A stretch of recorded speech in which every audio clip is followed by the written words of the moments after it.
to report it. In closing, I want to thank the committee and the task force for holding this hearing and for placing this discussion in a forum where evidence can be examined carefully and openly. I appreciate your attention and stand ready to answer your questions. Thank you. Thank you, Chief.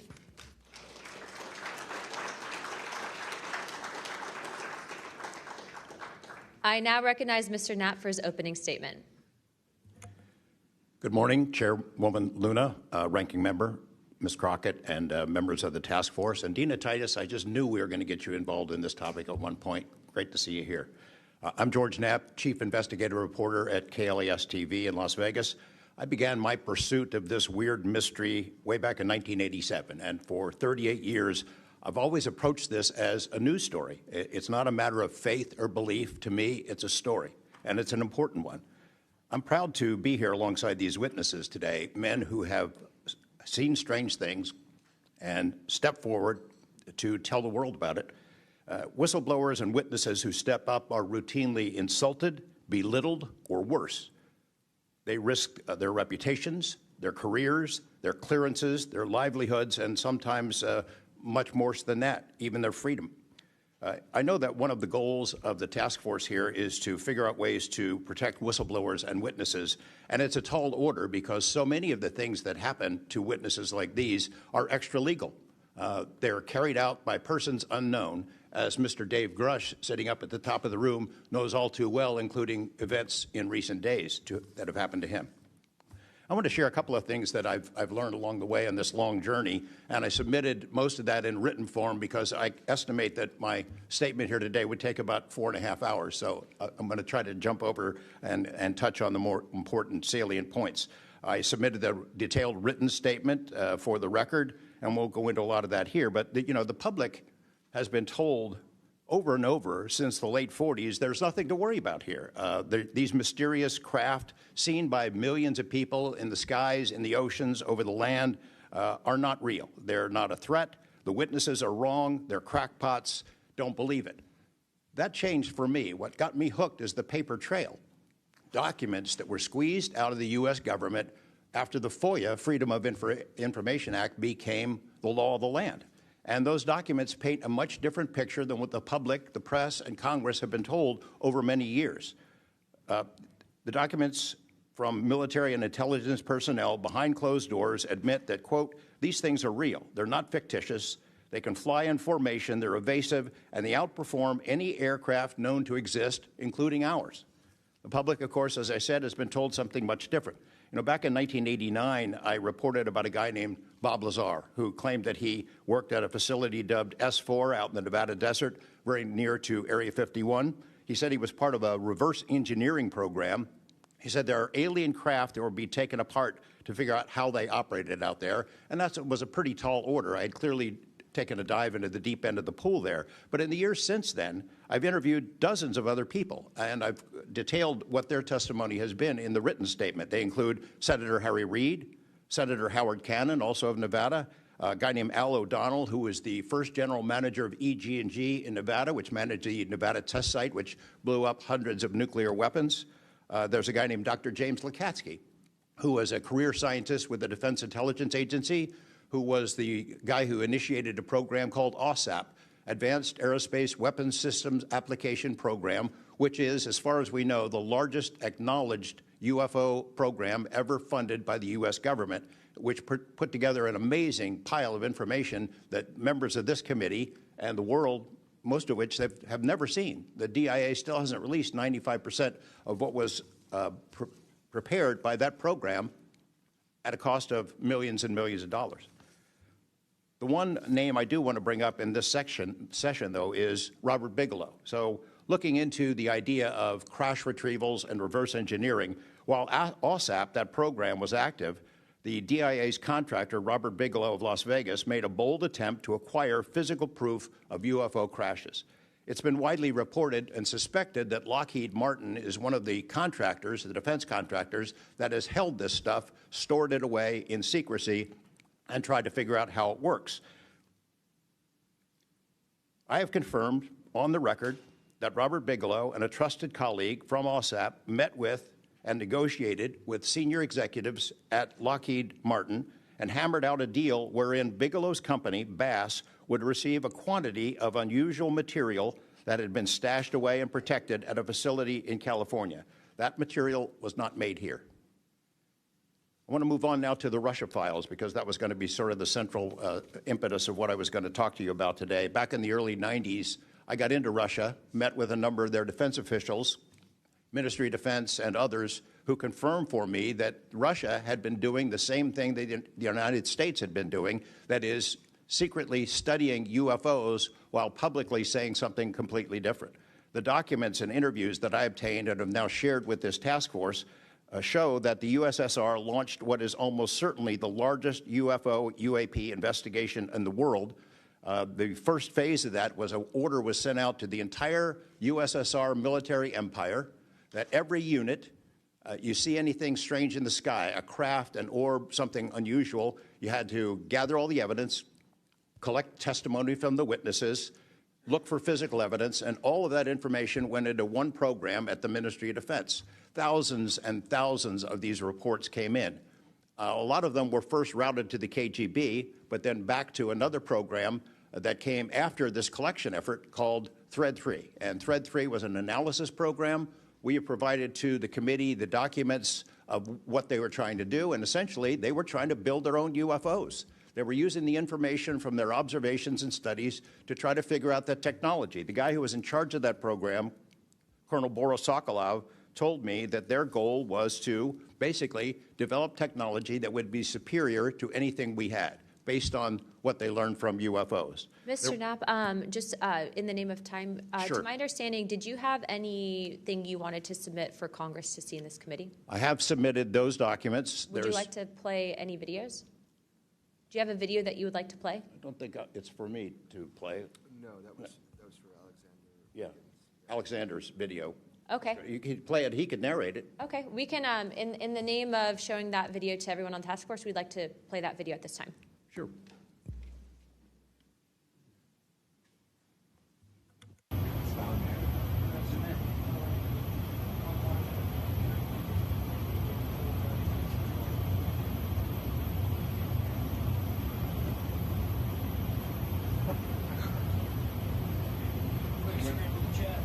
Wouldn't surprise you, I tell you. You call it the VGSS team. Yeah, like 22,008. That shit took off earlier.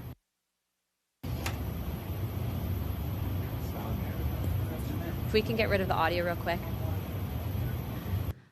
Mr. Wiggins and Mr. Knapp, we'll get back to what that video was in a moment, but we just want to make sure that it was entered into the record, as well as all the documents. Those will be able to be publicly found for everyone in the country to view. If we could, Mr. Knapp, we'll continue on the line of questioning, but I'm going to move on to Mr. Borland's opening statement. Good morning, members of the task force and the committee. I would like to express my gratitude for being invited to testify to the current task force created under the People's Chamber and the American public. As an American citizen, veteran, and intelligence community professional, it is an honor and a privilege to serve under oath before you on behalf of our country. I speak for myself and no former agency or company I have been previously affiliated with. My name is Dylan Borland, a former 1N1 geospatial intelligence specialist for the United States Air Force in an active duty enlisted capacity from 2010 to 2013. I've also been employed with BAE Systems and Intrepid Solutions as a senior analyst, expert in analyzing video, radar, and advanced electro-optical imagery for official identification of aerial order of battle, as well as naval and ground order of battle. I'm a federal whistleblower, having testified to both the ICIG and ARROW with direct firsthand knowledge of and experience with craft and technologies that are not ours and are reportedly operating without congressional oversight. Because of my direct knowledge of the reality of certain legacy UAP programs, my professional career was deliberately obstructed, and I have endured sustained reprisals from government agencies for over a decade. From 2011 to 2013, I was stationed at Langley Air Force Base, Virginia, conducting 24-hour operations via manned and unmanned aerial vehicles for Special Operations Forces in the global war on terror. During the summer of 2012, my team was on standby for weather, and I returned to my barracks on base, and at approximately 01:30, I saw an approximately 100-foot equilateral triangle take off from near the NASA hangar on the base. The craft interfered with my telephone, did not have any sound, and the material it was made of appeared fluid or dynamic. I was under this triangular craft for a few minutes, and then it rapidly ascended to commercial jet level in seconds, displaying zero kinetic disturbance, sound, or wind displacement. Some years after that experience, I was further exposed to classified information from the UAP Legacy Crash Retrieval Program through a sensitive position I held within a special access program. During this time, intelligence officers approached me in fear for their own careers, citing misconduct within these programs and similar retaliation that I was already enduring at this time. These issues include medical malpractice committed by Veterans Affairs staff, denial of work I performed while enlisted in the United States Air Force, forged and manipulated employment documents, workplace harassment, including colleagues being directed to not speak with me, manipulation of my security clearance by certain agencies, blocking, delaying, and ultimately removing my ability to be employed within the IC. The retaliation I face and the retaliation against individuals I know who worked in these programs is what convinced me in March 2023 to become a whistleblower. I came forward out of concern for people's lives and to ensure I did everything I could to let our elected representatives know the truth about what is really happening in the executive branch. At the end of March 2023, I agreed to meet with AARO following the suggestion of other federal officials believing it was what our nation required of me. I had reservations with AARO due to assessments they were reporting publicly at the time as a misrepresentation of the truth. Because of these concerns, I did not share sources and methods information in order to protect current and former federal personnel who had firsthand exposure to technologies of unknown origin. I did not want anyone to face further retaliation beyond what they had already endured.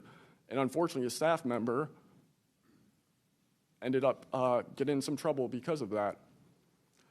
After David Grush testified under oath in the summer of 2023 and provided historic disclosure, I was then asked to go to the ICIG and did so in August 2023.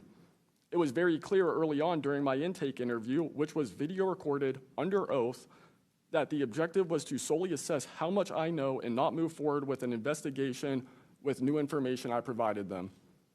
The aftermath of that IG complaint still troubles me to this day. Since my ICIG complaint, I've been prevented from resuming prior employment and can confirm I'm still blacklisted from certain agencies within the intelligence community. In addition, multiple agencies attempted phishing attacks to assess what I had divulged to the Inspector General, including being asked to disclose details of my ICIG complaint during a CI polygraph for a position unrelated to UFO UAP matters as recently as November 2024. As I sit before you today, I and many other whistleblowers have no job prospects, no foreseeable professional future, and a nation every single one of us came forward to defend. Numerous individuals have come forward in various ways to reveal the truth of the UAP reality as patriots and defenders of our nation. Yet many feel discarded, isolated, hopeless, separated from the country they serve. Efforts to rectify this situation for all whistleblowers have been difficult and troubling. And to my fellow whistleblowers and officials who know this information, I offer you my apology, something that I have never gotten, and I'm giving it to you. I swore an oath to the Constitution of the United States, an oath that demands truth and transparency for our democratic republic to function. Each day, these truths remain hidden from our citizens. Humanity drifts further from the principles our nation was founded to uphold. Each day, victims of crimes committed by agencies and companies maintaining this secrecy are denied justice as another day our Constitution is shredded. In 2023, Patriots provided this committee and the executive branch with undeniable proof of the UAP reality, and I commend your continued commitment. The future of humanity is one which we either travel to the stars or regress to the Stone Age with this technology. My career has been to deliver critical information to decision makers. Your role as elected by your representatives is to act on it. The time to act is now. Thank you.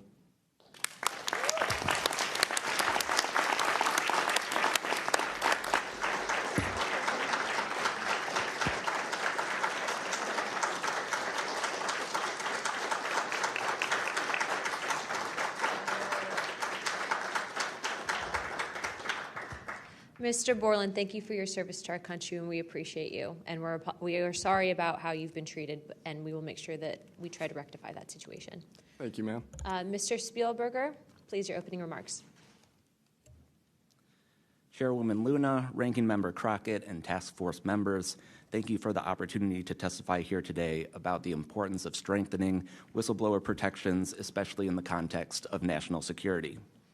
I'm a senior policy counsel at the Project on Government Oversight, a nonpartisan independent watchdog organization that investigates and exposes waste, corruption, abuse of power, and when the government fails to serve the public or silences those who report wrongdoing. Whistleblowers are the first line of defense to root out waste, fraud, abuse of power, and corruption in our government. Congress relies on whistleblowers so that it can fully exercise its oversight and legislative authorities. It's understandable that former presidents of both parties have often taken a hostile approach toward whistleblowers. Their disclosures can embarrass the president and their political party or even lead to a national scandal. But whistleblowers continue to play a vital role during both Democratic and Republican administrations. They help Congress and the public identify and understand what government corruption looks like. Their disclosures fuel investigations and allow us to address wrongdoing and hold those responsible to account. That's why historically there's been a strong bipartisan consensus in Congress to support and protect whistleblowers. Doing so protects the country and ensures our government is more responsive and accountable to the people. National security whistleblowing in particular is a tradition going back to the founding of our country, and over time, national security whistleblowers and their disclosures have impacted some of the most fundamental issues and questions about how we wish to be governed and how our government can better serve its people. From the role the U.S. plays around the world to holding powerful actors accountable, government ethics and transparency, human rights and civil liberties, executive branch authority, First Amendment freedoms of speech and dissent, freedom of the press, and the public's interest and right to know. Despite this invaluable public service, blowing the whistle comes at great personal risk. Whistleblowers risk losing their jobs, careers, livelihoods, and reputations. They can face retaliatory investigations, lawsuits, and even serious criminal charges. And they can endure deep mental, emotional, and psychological harm. All of that risk to speak the truth, to ensure that agencies fulfill their core missions, and that they serve the best interests of the people. Those who retaliate against whistleblowers don't just violate their legal rights, they inflict real harm on our government and betray the public's trust. Targeting whistleblowers instead of the corruption they expose wastes agency resources and further allows that corruption to continue unaddressed. It can instill a chilling effect across an agency, fostering a climate of fear and distrust, quieting dissent and free speech, and deterring potential whistleblowers from coming forward in the future. Whistleblowers are often some of the most dedicated and principled public servants we have because of their willingness to put themselves on the line to do what's right. And Congress has historically supported them, again, on a bipartisan basis, but unfortunately, whistleblowing has increasingly become more politicized, with support for whistleblowers often hinging on which party is in power and which party is politically inconvenienced by the misconduct being exposed. But to be clear, targeting whistleblowers individually risks undermining whistleblowing, period. POGO advises members of Congress on both sides of the aisle to focus on the evidence, not the individual. We will always need whistleblowers to achieve the government that best serves its people, because when people of conscience, integrity, and good character refuse to speak up out of fear, complacency, or self-preservation, and leave corruption to fester behind closed doors, that is probably the most dangerous risk of all. If we are serious about increasing government transparency and restoring the public's trust, we need public servants committed to the truth. Whistleblowers need safe and effective channels to make lawful disclosures. They need stronger protections against retaliation, and when they do face retaliation, they need a fair shot to be made whole.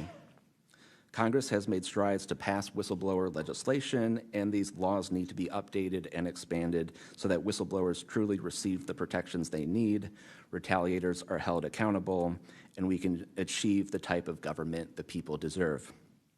We strongly urge Congress to continue its historic tradition of championing the rights and protections of all whistleblowers. Thank you again for the opportunity to testify here this morning. POGO is committed to working with you and the Oversight Committee to address these critical issues. I look forward to any questions. Thank you, sir, very much. Additionally, without objection, the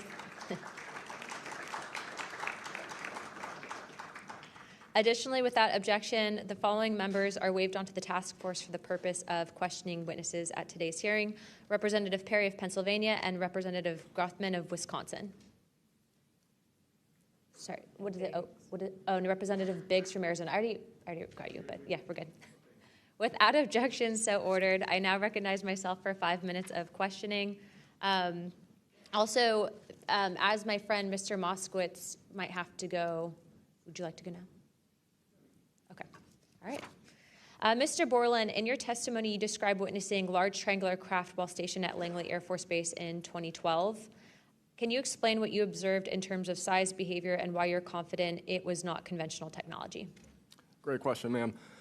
So on the base, I lived in the barracks. There was a little smoke pit outside. I was there on the telephone and looking across to the flight line, and I see a white light pop up and stop about 100 feet in the air. I thought it was a weather balloon. I've seen tests from there before, weeknight, normal thing, not surprising.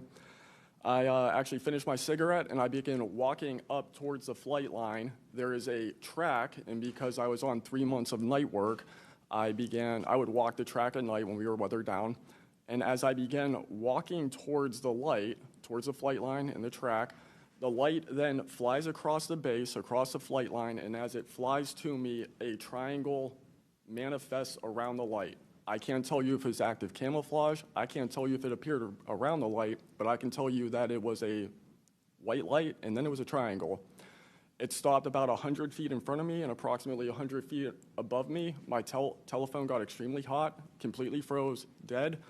I remember how thick it was. It was between 1 to 2 stories thick, equilateral triangle. I could never see the top of it, and the edges were 90 degrees. There were 4 lights in total, 1 light on each corner and a larger light in the center, 2 to 3 times the size of the corner lights. But what was really odd was the outside.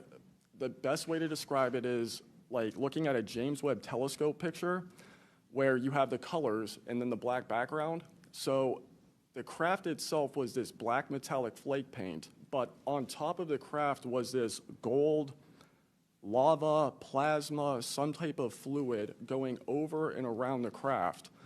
I'm under this for about 2 to 3 minutes, and then the center light flashes 2 to 3 times, no sound, immediately shoots up to commercial jet level minimum, in my opinion, and I immediately feel static electricity all over my body, and then I smell the smell of after a thunderstorm or lightning storm, that really strong summer thunderstorm smell.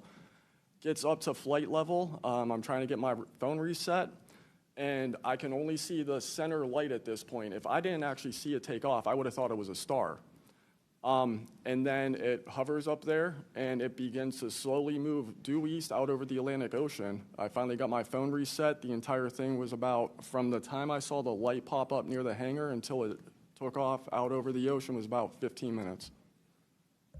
In following up to that question, after you disclose this information to the intelligence community, Inspector General, you're subject to phishing attempts and job blacklisting. How widespread do you think this is across the intelligence community for those who raise concerns regarding UAP programs? It's a difficult question to answer. I think prior to David Grush and people beginning this process of bringing people into awareness of the reality of these programs and certain things people have witnessed, probably extremely widespread. I think today there's still an issue, but because people are able to come before you and people are speaking out, I think it has been somewhat less. I would hope, though, that people would, because if this goes back into closed doors, this is going to get really ugly. What type of behavior have you witnessed from former Aero Director Sean Kilpatrick as well as his staff in relate to this information you provided to them? Did they ever try to classify this information as non-human technology? Good question. The problem with this is that I know what I experienced firsthand, and I know other things. I think the staff at Aero that I met with in March of 2023, I think they were good people doing the job they were told to do. I did not meet with Kirkpatrick. He was either not present or did not want to meet me that day. However, they did classify information about the reality of this subject, and it was very concerning because in my Aero MFR, they had actually referenced a former staff member that was the one who told me to go there, and they probably shouldn't have done that. And real quick before my time is up, and we might go to second round of questioning just so you're all aware, how important, given everything that you've seen and experienced, is the UAP Disclosure Act of 2025 in restoring both public accountability and trust? I think very important. I would hope, though, that the 7-year window could be shrunk, my opinion, but very important. The truth needs to be known. Thank you very much. I now recognize Jared Moskowitz of Florida. Thank you, Madam Chairwoman. Thank you for allowing me to wave on to the committee. I remember, the last committee when we had a bunch of former military personnel folks that either served on bases, were pilots, or were in different programs experiencing knowledge. It made me recognize that the narrative has changed, right? It's politically convenient for the government if you all weren't military folks in suits. It would be much better if you pulled up in Winnebagos and were wearing hats. And so the picture of this, because that's important for the American people on how you tell a story, what the message looks like, and who the messenger is. So this is now the second or third committee where we have former military folks with impeccable records, with information and knowledge. And it's definitely clear on a bipartisan basis that we have to protect our whistleblowers. There's no doubt. And in a day in which it's really hard to tell what's true or not from a political standpoint. And so I don't really know what is true. I don't know on this subject. But I do know when we're being lied to. And we are definitely being lied to. There's just no doubt about that. Mr. Wiggins, I want to talk to you. I find your background and testimony compelling. When you first saw what you were looking at, what were your first thoughts? My first thoughts were, I think everything that I was told and taught as a kid and as growing adult no longer, was applicable. If I'm able to see something that I thought defies gravity in such a way, then what else could be possible? That was my first thought. So did you think what you were looking at was a weapons program that you were unaware of, or did you think what you were looking at was obviously some extraterrestrial piece of technology? Neither one of those crossed my mind. It was just. How about now? What do you think it is now? I'm not the expert. I think it. I want to be as skeptical as everyone else and just hope to know the information. Anyone in the U.S. government tell you what you were looking at to try to dissuade you from what you thought it was? No. So no one was like, oh, there was some anomaly with the technology. No one from the government did that? No one. How do you think you were treated when you reported this information or have talked about, the Tic Tac video is well out there. It's well reported. How were you treated? I've had no pushback at all.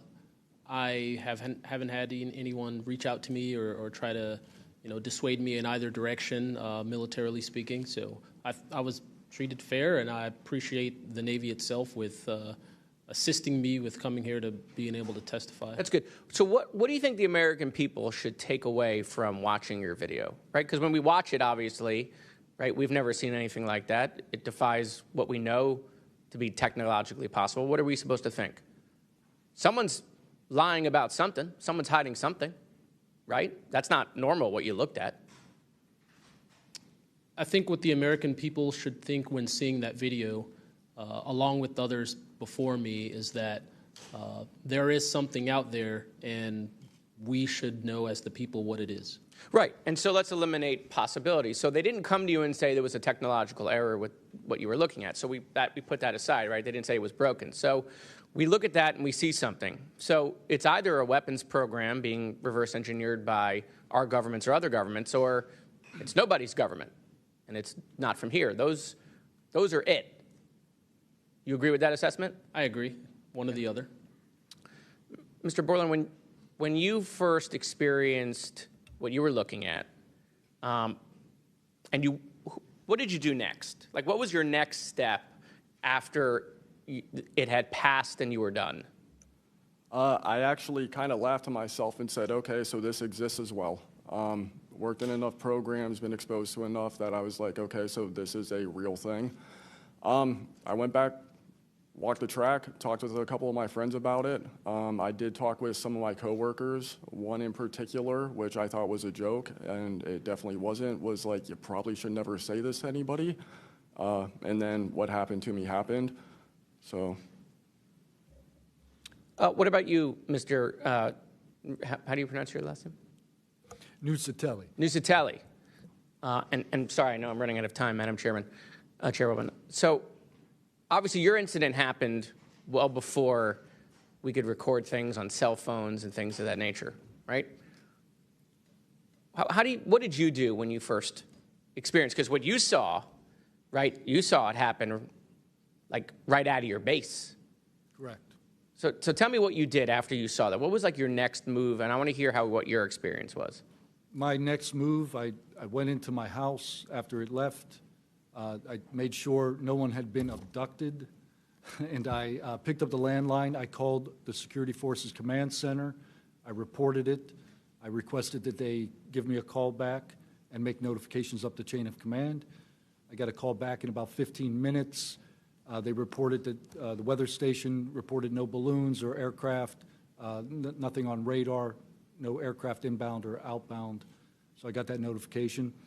And then within the following day or two, me and the other witnesses wrote statements. We prepared a report, and then we filed all that information. Madam Chairman, thank you for your indulgence in my questioning, and thank you for continuing to lead on this subject. What do you and your friends think about it today? You all have talked about it. Yeah. I mean, so what do you think about your experience as a collective group? That'll be my last question, Madam Chairwoman. I mean, we've been talking about this for 20 years. We don't know what we saw. What we saw changed our lives and the way we think about everything. It was incredibly profound. The object I saw, I don't even know if it was an object. It was a light. It was an orb. It didn't look like a craft, but it did look solid. And that's what we talk about. We noticed the object, and this was a pattern across all the encounters. Someone would see a light. They would pay attention to the light. And then the object responds. It performs for you. And then they come down and they investigate you. So it's almost like they're curious. So that's the thing we primarily talk about. Why did it come after we noticed it? Maybe it noticed us after we noticed it. You're welcome. I now recognize Representative Mace for 5 minutes. Thank you, Madam Chair, and I want to thank all of our witnesses for being here today. Mr. Borland, I'd like to start with you and ask a few questions. Were there any other witnesses when you saw the equilateral triangle? Were there other witnesses that saw the same thing? Not to my knowledge, ma'am. At that point, the only people that would be awake is those of us that were doing operations for the GWAT and then security forces, so not to my knowledge. And do you think that, in your opinion, that the equilateral triangle was the U.S. government's technology? I did once upon a time, but knowing what I know now, I'll have to answer that question as Skiff, probably. Well, my next question is, you teased us, so knowing what you know now means what? I know enough to know that if you want an answer to that question, go to Arrow. They have the answer. Do you think it was a foreign government? I do not, no. And Arrow was supposed to be disclosing. The last time I was in a skiff with Arrow, they said they were going to be doing disclosures. Had they been doing much of that? I don't have an answer to you Yeah. you. I don't know. I know what Arrow reports publicly, and I know what I've been through. Yeah.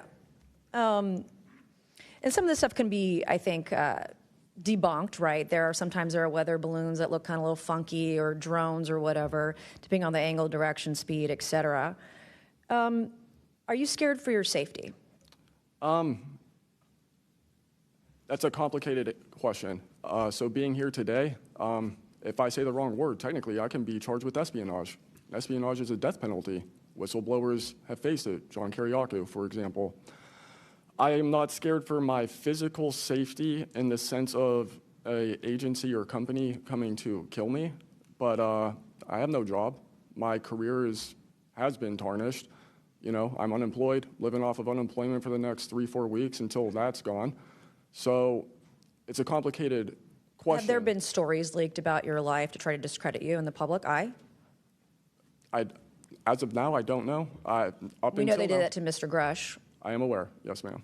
They leaked his private medical information, horrific things. It is. Okay, you said in your testimony earlier with the chairwoman, you know other things. I guess that has to be mentioned in a skiff. It would. The other things. It would, pending I'm even legally allowed to speak on, and the people in the room are even legally allowed to hear it. And is that, would we need to know the compartmentalized word, like what the code word is, or the name of the program, the special access program, in order to even hear it? You have to know the word, right? I would suggest the name of it, right? I would suggest that to be asked to DNI Gabbard and work with her for that, because I can't give you the answer on what is the requirement. But this is what the U.S. government does, right? They compartmentalize the information. Only certain people know the name of the program, and if you don't know it, you can't get the information. If you don't have the name, you don't know what to ask for. Even when we're reviewing the budget, we go into a skiff, we look at DoD budget and the budget of like black box programs, and we don't know what we're looking at because we don't know what these programs are. Is it a way for the government to hide from Congress what's really going on and where the money's going? In my opinion, absolutely, yes. You mentioned, too, in your testimony earlier that, quote, you went to speak with the government and they said somebody's name, a colleague's name, and you said they shouldn't have mentioned that staff person's name. What does that mean? A Senate staffer who is the one who helped me get to Arrow recommended me I go there, gave me the email and the phone number because I could not find that information at all at the time. In fact, I believe you guys have talked about how Arrow didn't even have a website for quite a period of time. We were told they were going to do disclosures, both what they've debunked, because some of it can be debunked, and then what they haven't been able to debunk. And to my knowledge, it hasn't been a thing. I only have 1 minute left, so Mr. Knapp, we were definitely going to you. Watch every documentary. You guys have done you and Jeremy have done a terrific job. I usually have more questions than I have answers. I think we all do, and you guys are doing a terrific job to bring information to the public. Do you think that any of this is a psyop by the U.S. government? Entirely possible. I mean, our government and other governments have admitted that they've tried to use UFOs to cover secret projects. But I think they also do some reverse engineering of those claims. So years after people start seeing UFOs over Area 51, for example, they come up with the story, oh, yeah, that was, we planted that story. So I read in a major newspaper just a couple of weeks ago, they planted this story. An Air Force colonel went out into the desert, went to a bar at Rachel, and gave them some fake UFO photos. And that's how the whole story about Area 51 started, which is preposterous. Yeah, and I didn't even get to the crash retrieval program stuff yet, Ms. Chairwoman. There's just so much. Okay, thank you so much for your time today. I wish we had more time. Thank you, Madam Chair.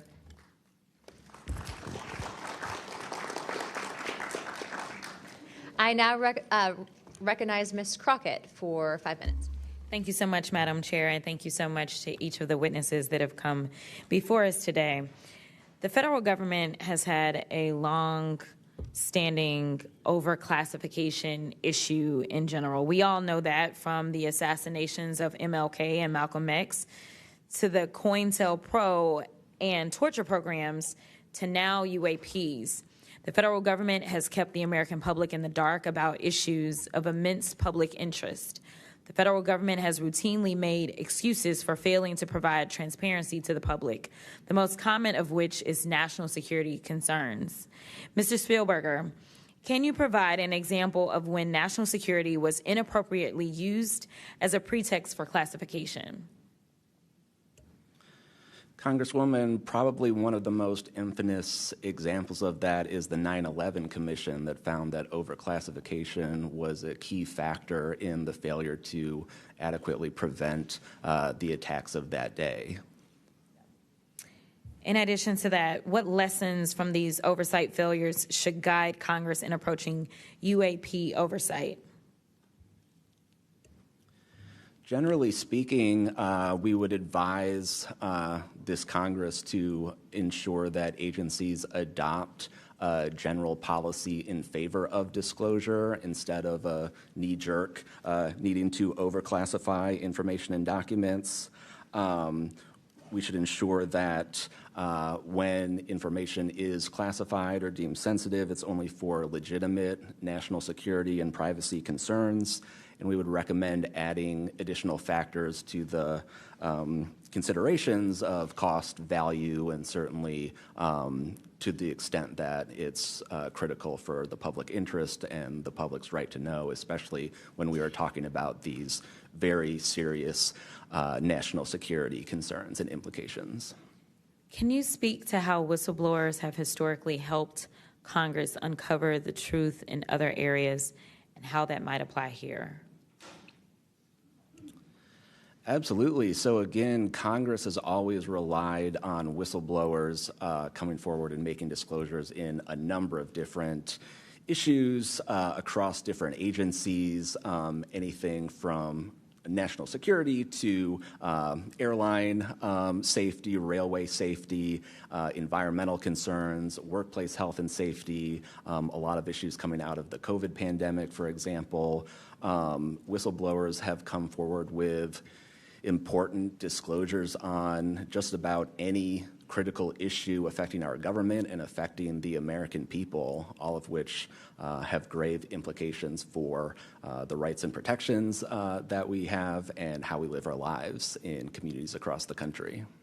How important is it for whistleblowers to have strong protections when it comes to UAP-related disclosures or disclosures of other topics of excessive government secrecy? It's absolutely vital. This has been one of the disappointing failures of doing this work, of advocating for stronger whistleblower protections. We recognize the invaluable public service that brave whistleblowers play in coming forward, again, taking all of these risks that we've heard about just to speak the truth, to get important information out in the public consciousness, but they can only do so when we have safe and secure channels for reporting, when there is trust in the independence of agency watchdogs like inspectors general, like the Office of Special Counsel, like the Merit Systems Protection Board that play critical roles in investigating whistleblower disclosures and enforcing the protections of whistleblowers. All of that is essential to allow whistleblowers to keep coming forward and playing these incredibly important public roles. Thank you so much. Let me just say this. People look at Congress, especially now, and they see a lack of unity.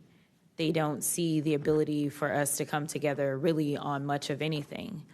I will say that I do applaud the chairwoman and the work of this committee because for once I feel like we are focusing on governing, which should be about transparency. The reality is that we cause more harm than good when we allow a lack of transparency to fester. It allows for all types of conspiracy theories instead of us actually making the investments that we need to make to get the information and actually provide it to the American people. The reason that I wanted to focus on making sure that we answer some questions specifically around the protections of those that are willing to come forward is because the only way that we can make this government actually work for all of us is if no matter where you are in this federal government, you feel as if you are safe when you come forward with information of any issue. And so I do want to thank you for all of your stories. The reality is that we only get 5 minutes, and the vast majority of everything that you have to say cannot be contextualized within 5 minutes. But I know that my colleagues are going to get to kind of pulling some more of that out. But again, I really just want to thank you for your courage in this moment, and thank you for your service to our country.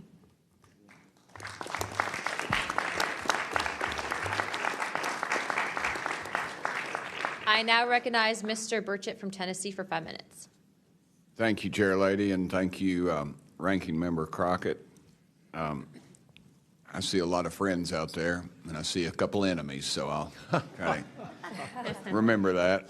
But it's a pleasure being here. I want to remind people, too, this thing is an ongoing deal. We're not going to get this overnight. We've been fighting this battle, some of y'all, for 30 years and maybe longer. I hope we just keep focused on what we're trying to get to is total disclosure. We get a little wrapped up in a lot of things, but the government has something, and they need to turn it over to us. We pay their dadgum salary, you pay our salary, and you ought to get more out of us than you do. And that's what disgusts me about this whole thing. I think they're just trying to run the clock out on us, really. They'll poke us a little, and they'll make jokes to us and try to pull us off the target, but I think we know where we're at, and that's why they're firing at us, because we are over the target. My first question is Mr. Knapp. I recently introduced the UAP Whistleblower Protection Act to help provide whistleblower protection to federal personnel for disclosing the use of federal taxpayer funds to investigate UFOs. I still don't want to say UAPs. How can Congress further increase whistleblower protections? I think you got to unleash the dogs and go track down the money and where it goes, because a lot of this stuff has been moved out of government. Sure. As you know, Rep. Burchett, it's been given to private contractors who stashed it away. They've had it for so long that there's nobody left inside government, or very few, who know where it is. And they do that to keep us from FOIA, correct? Yeah, it's to keep it from FOIA. And I think that the contractors who've had this stuff for a very long time set their own standards about who is allowed to know what. And it's a very small group that ever cracks that. I think Representative Luna has been looking at the use of classifications to hide things. I'm not sure that even this committee getting security clearances that should allow you to see this stuff would allow you to follow where it really goes. I worry about the people that are looking at it and don't even know what they're looking at. I mean, it's gone through so many, since Roswell, for instance. I mean, you think there's nobody even alive that was around any of that stuff. Yeah, so. I don't think they've made much progress from the people that I've talked to. I don't think they've made much progress in learning that technology. Might have made some, but you wonder, the implication is tic-tac. Oh, yeah, that's ours. What flew over Washington, D.C. in '52, is that ours too? When are you going to break that out? You guys authorized tens of billions, hundreds of billions of dollars on weapon systems that can't do half of what we've seen UFOs do. So when do they break this out if it's really a classified project could change the world? I don't think they've made much progress, and I think they've been lying to us and to you and the rest of the world, and they're still doing it. Yes, sir, I agree with you. How did you manage to obtain the classified Russian UAP documents, and how did you get them back in the United States? Well, I met this Russian physicist who was in the United States lecturing. And I want to clarify that. I can't even take a thing of honey home on my airplane when I fly back to Tennessee. Yeah, so I did something pretty dumb. And I'm bitter about it, but go ahead. I did something kind of dumb. I met with these officials who, during that time period, glasnost, perestroika, the Russians were trying to open up to the world, and I saw it as a window of opportunity, and it was. And we were able to talk these folks into providing us information that otherwise we would never have seen. Some of that was classified. I found out that they only stamped the top pages of these documents that were classified, so I just removed them. I removed those pages, and I carried them out. And if they'd caught me, I'd be in a gulag still. Yeah. We'd be saying, what happened to George Knapp? Oh, yeah. What happened to the Russians that came forward to you in 1993, and were there any repercussions for them? Well, there were. The first thing that happened when I talked about this after getting back and going through the files and things and sifting through it, the Russian physicist who had helped us be introduced to all these people wrote back and said there was a huge eruption, that there was the real right, far autocratic forces that wanted a return of the USSR had really go after these guys. They described them as traitors. Nikolai Kapranov, the physicist friend of mine, said, look, if this had happened 5 years earlier, we would be in prison. If it had happened 10 years earlier, we would have been shot. Right. Luckily, at that point, Putin was not in power, but none of those people that we talked to on that trip in 1993 would ever talk to me again. I went back in 1996, and it was like I had the plague. I spoke to different people, but they were scared. And eventually, the story was spun where the Ministry of Defense officials who gave us this information were described as ufologists who said there was nothing really significant to these files. They didn't really find anything a big deal. And I can tell you, you'll see those files that I shared with you. They did find stuff. There was an incident in October of 1982 over an ICBM base where UFOs popped up, was observed over this base where the missiles are pointed at us, United States. These UFOs perform incredible maneuvers. They split apart. They fuse back together. They'd appear and disappear, and right at the end of this 4-hour period, the launch control codes for the ICBMs lit up. Something entered the correct codes. The missiles were fired up and ready to launch, and they could not shut it down. The Russian officers were panicking. The UFOs they disappeared. The launch control system goes back to normal. Colonel Sokolov and his team came in, took the thing apart, could not figure out what it was. It wasn't a power surge or EMPs or some of the baloney excuses that our country has given for similar events involving our nuclear missiles. They thought it was a message from wherever the UFOs were from. And that's a chilling thing. I mean, we were a couple of seconds away from World War III starting, and the UFOs were responsible for it. All right, I'm out of time, but real quick, who are the contractors that have this material, the corporations? Well, one of them is Lockheed. And I'll tell you, I mean, I'm not saying Lockheed's the bad guys. They're doing what they were asked to do. Sure. They have lied about this because that's what they're supposed to do. But Lockheed would be one. There's a list I can give you, Congressman. Some of the big ones, the usual suspects. Okay, thank you. Yield back, Chair Lady. Sorry for going over. It's all good. It's all George Knapp's fault. I now recognize Ms. Boebert for 5 minutes. Thank you, Madam Chair. Chief Wiggins, based on your training and operational experience, could the behavior that you witnessed, a transmedium object vanishing without a sound, be explained by any known technology that we possess or other governments possess? It cannot. No. And has any government agency debriefed you or any of your shipmates regarding the EOIR and radar confirmed UAP encounter aboard USS Jackson? No one has, no, ma'am. What was that encounter like when you brought that up? If you want to briefly summarize that, when you brought that to their attention and then you were not provided any follow-up, who was told and how did you feel when there was no contact back to you? As far as the actual incident happening, yes, or sir. the reporting level? Yes, Chief. It was within the event happening. My duties are to report to the tactical action officer on watch while we're standing watch. So tactical action officer was there. I made my report. I've not had any discussion outside of that day. There's been no communication to me or requests from me within inside of the military. But speaking of that actual incident itself, once the report was made to the tactical action officer, that's when I made the decision to ask the individual watchstander that was controlling Sapphire to be able to slew into the location. And that's what you see in the video itself, is when the watchstander is slewing in and kind of showing us what we're looking at. But outside of that, that's as far as the reporting went that I know of. Thank you, Chief. Just for the sake of time, Mr. Nusatelli, has ARO, the Air Force, or the FBI ever followed up with you personally about the Red Square event?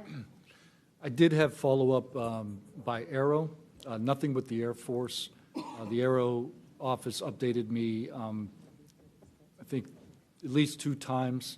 They let me know that they were unable to locate any records, that the records had been destroyed by the Air Force. The Air Force is destroying all their police records every 3 years on a schedule. So you were informed that these documents were destroyed. Well, I have a Freedom of Information Act from the Air Force that states clearly that they destroy all police records on a 3-year schedule. Okay. So they were sitting on documentation, destroyed it, refused to question any of the lead investigators, anything leading into this investigation? Yeah, basically, they destroyed all the police records. So you couldn't even, like, call the Air Force and ask them if there was a vehicle accident in that time frame. So that's a big problem. We're losing data in real time. So we'll never be able to go back and track. I think our federal government has a history of destroying records. Thank you very much, Mr. Nucitelli. Dr. Borland, as a geospatial intelligence officer, have you seen classified data indicating UAPs operate in restricted U.S. airspace, and has that information been withheld from Congress? I have not in U.S. airspace. That is intelligence oversight, so I did not have domestic authorities.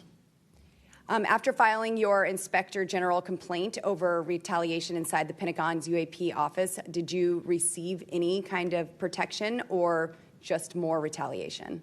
Within the IG or Aero, ma'am? Either. Aero, they went after the staff member and classified everything, shut that down. The IG, to this day, I don't even know if my complaint's active. I know my attorney that represented me was very, very, very concerned. And the best of my understanding, I was determined credible, not urgent. And do you think that experience would suggest that the internal UAP investigations may be compromised? Possibly. I mean, it's so hard because this goes back to people doing the job they're told to do, and very few people are going to want to give up their careers, 20, 30-year pension, get rid of their kids' health care, get rid of their house. It's possible, yes. Yes. Thank you very much, Dr. Borland. Mr. Spielberger, do national security whistleblowers currently have any external appeals processes to challenge retaliation, or are they just stuck relying on the same agencies that they're accusing?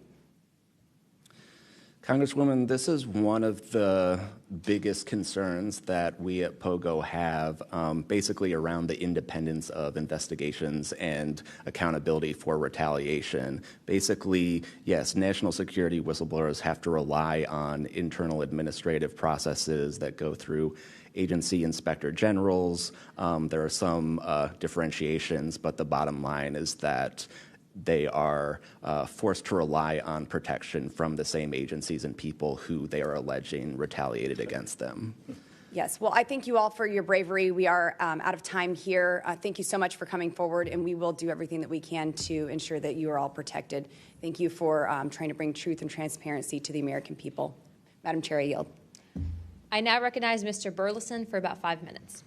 Thank you, everyone. It takes such great courage to come forward, and we acknowledge that, and I hope that you see that we are taking that seriously. And so very thankful for what you're doing today. I'm also very thankful for previous witnesses that have come forward. I see Matthew Brown in the audience. He courageously stepped forward and was as a witness. I encourage everybody to look and seek his testimony. I want to thank the people that came in our first hearing. Ryan Graves, David Grush, David Fravor. And in our second hearing, Admiral Gallaudet, Luis Elizondo, and Mr. Gold. And the many others that have come forward. We hear you, and it's time that we, enough is enough. It's time that we take action. Look, I'm not jumped to the conclusion that I believe that there are, aliens coming from another planet. But I'm open to that. And I think that it's our responsibility, especially when we're seeing that we have a government that is actively blocking information from us. Just last night, I tried to get an amendment onto the National Defense Authorization Act that fit in the germaneness of that bill to have UAP disclosure. And conveniently, it was named non-germane, mostly deemed by staff, not even an elected official. This is the kind of stuff that we repeatedly see. Last year, we were blocked by someone in House administration from being able to receive a full briefing from Aero. So not an elected official, but someone in staff blocked us. And I've had it. Enough is enough. I want to cue up a video that I've been given. And as before it starts, I'm going to describe. This was taken October 30th of 2024. This video is of an MQ-9 drone tracking an orb, or this object, off the coast of Yemen. You'll see that another MQ-9 launched a Hellfire missile. You cannot see that drone. And so I'm not going to explain it to you. You'll see exactly what it does.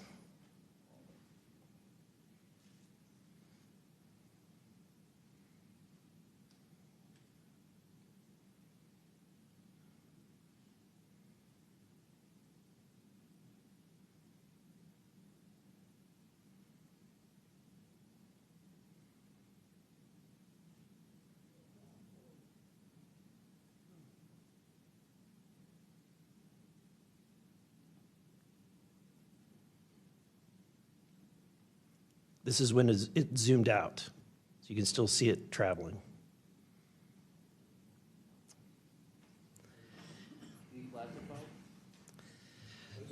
So, Mr. Knapp, have you heard about events like this occurring, and what information might you have? I have heard about events like this. I have heard about this event. Jeremy Corbell and I talked about it in one of our episodes a while back. We did not have the video, though.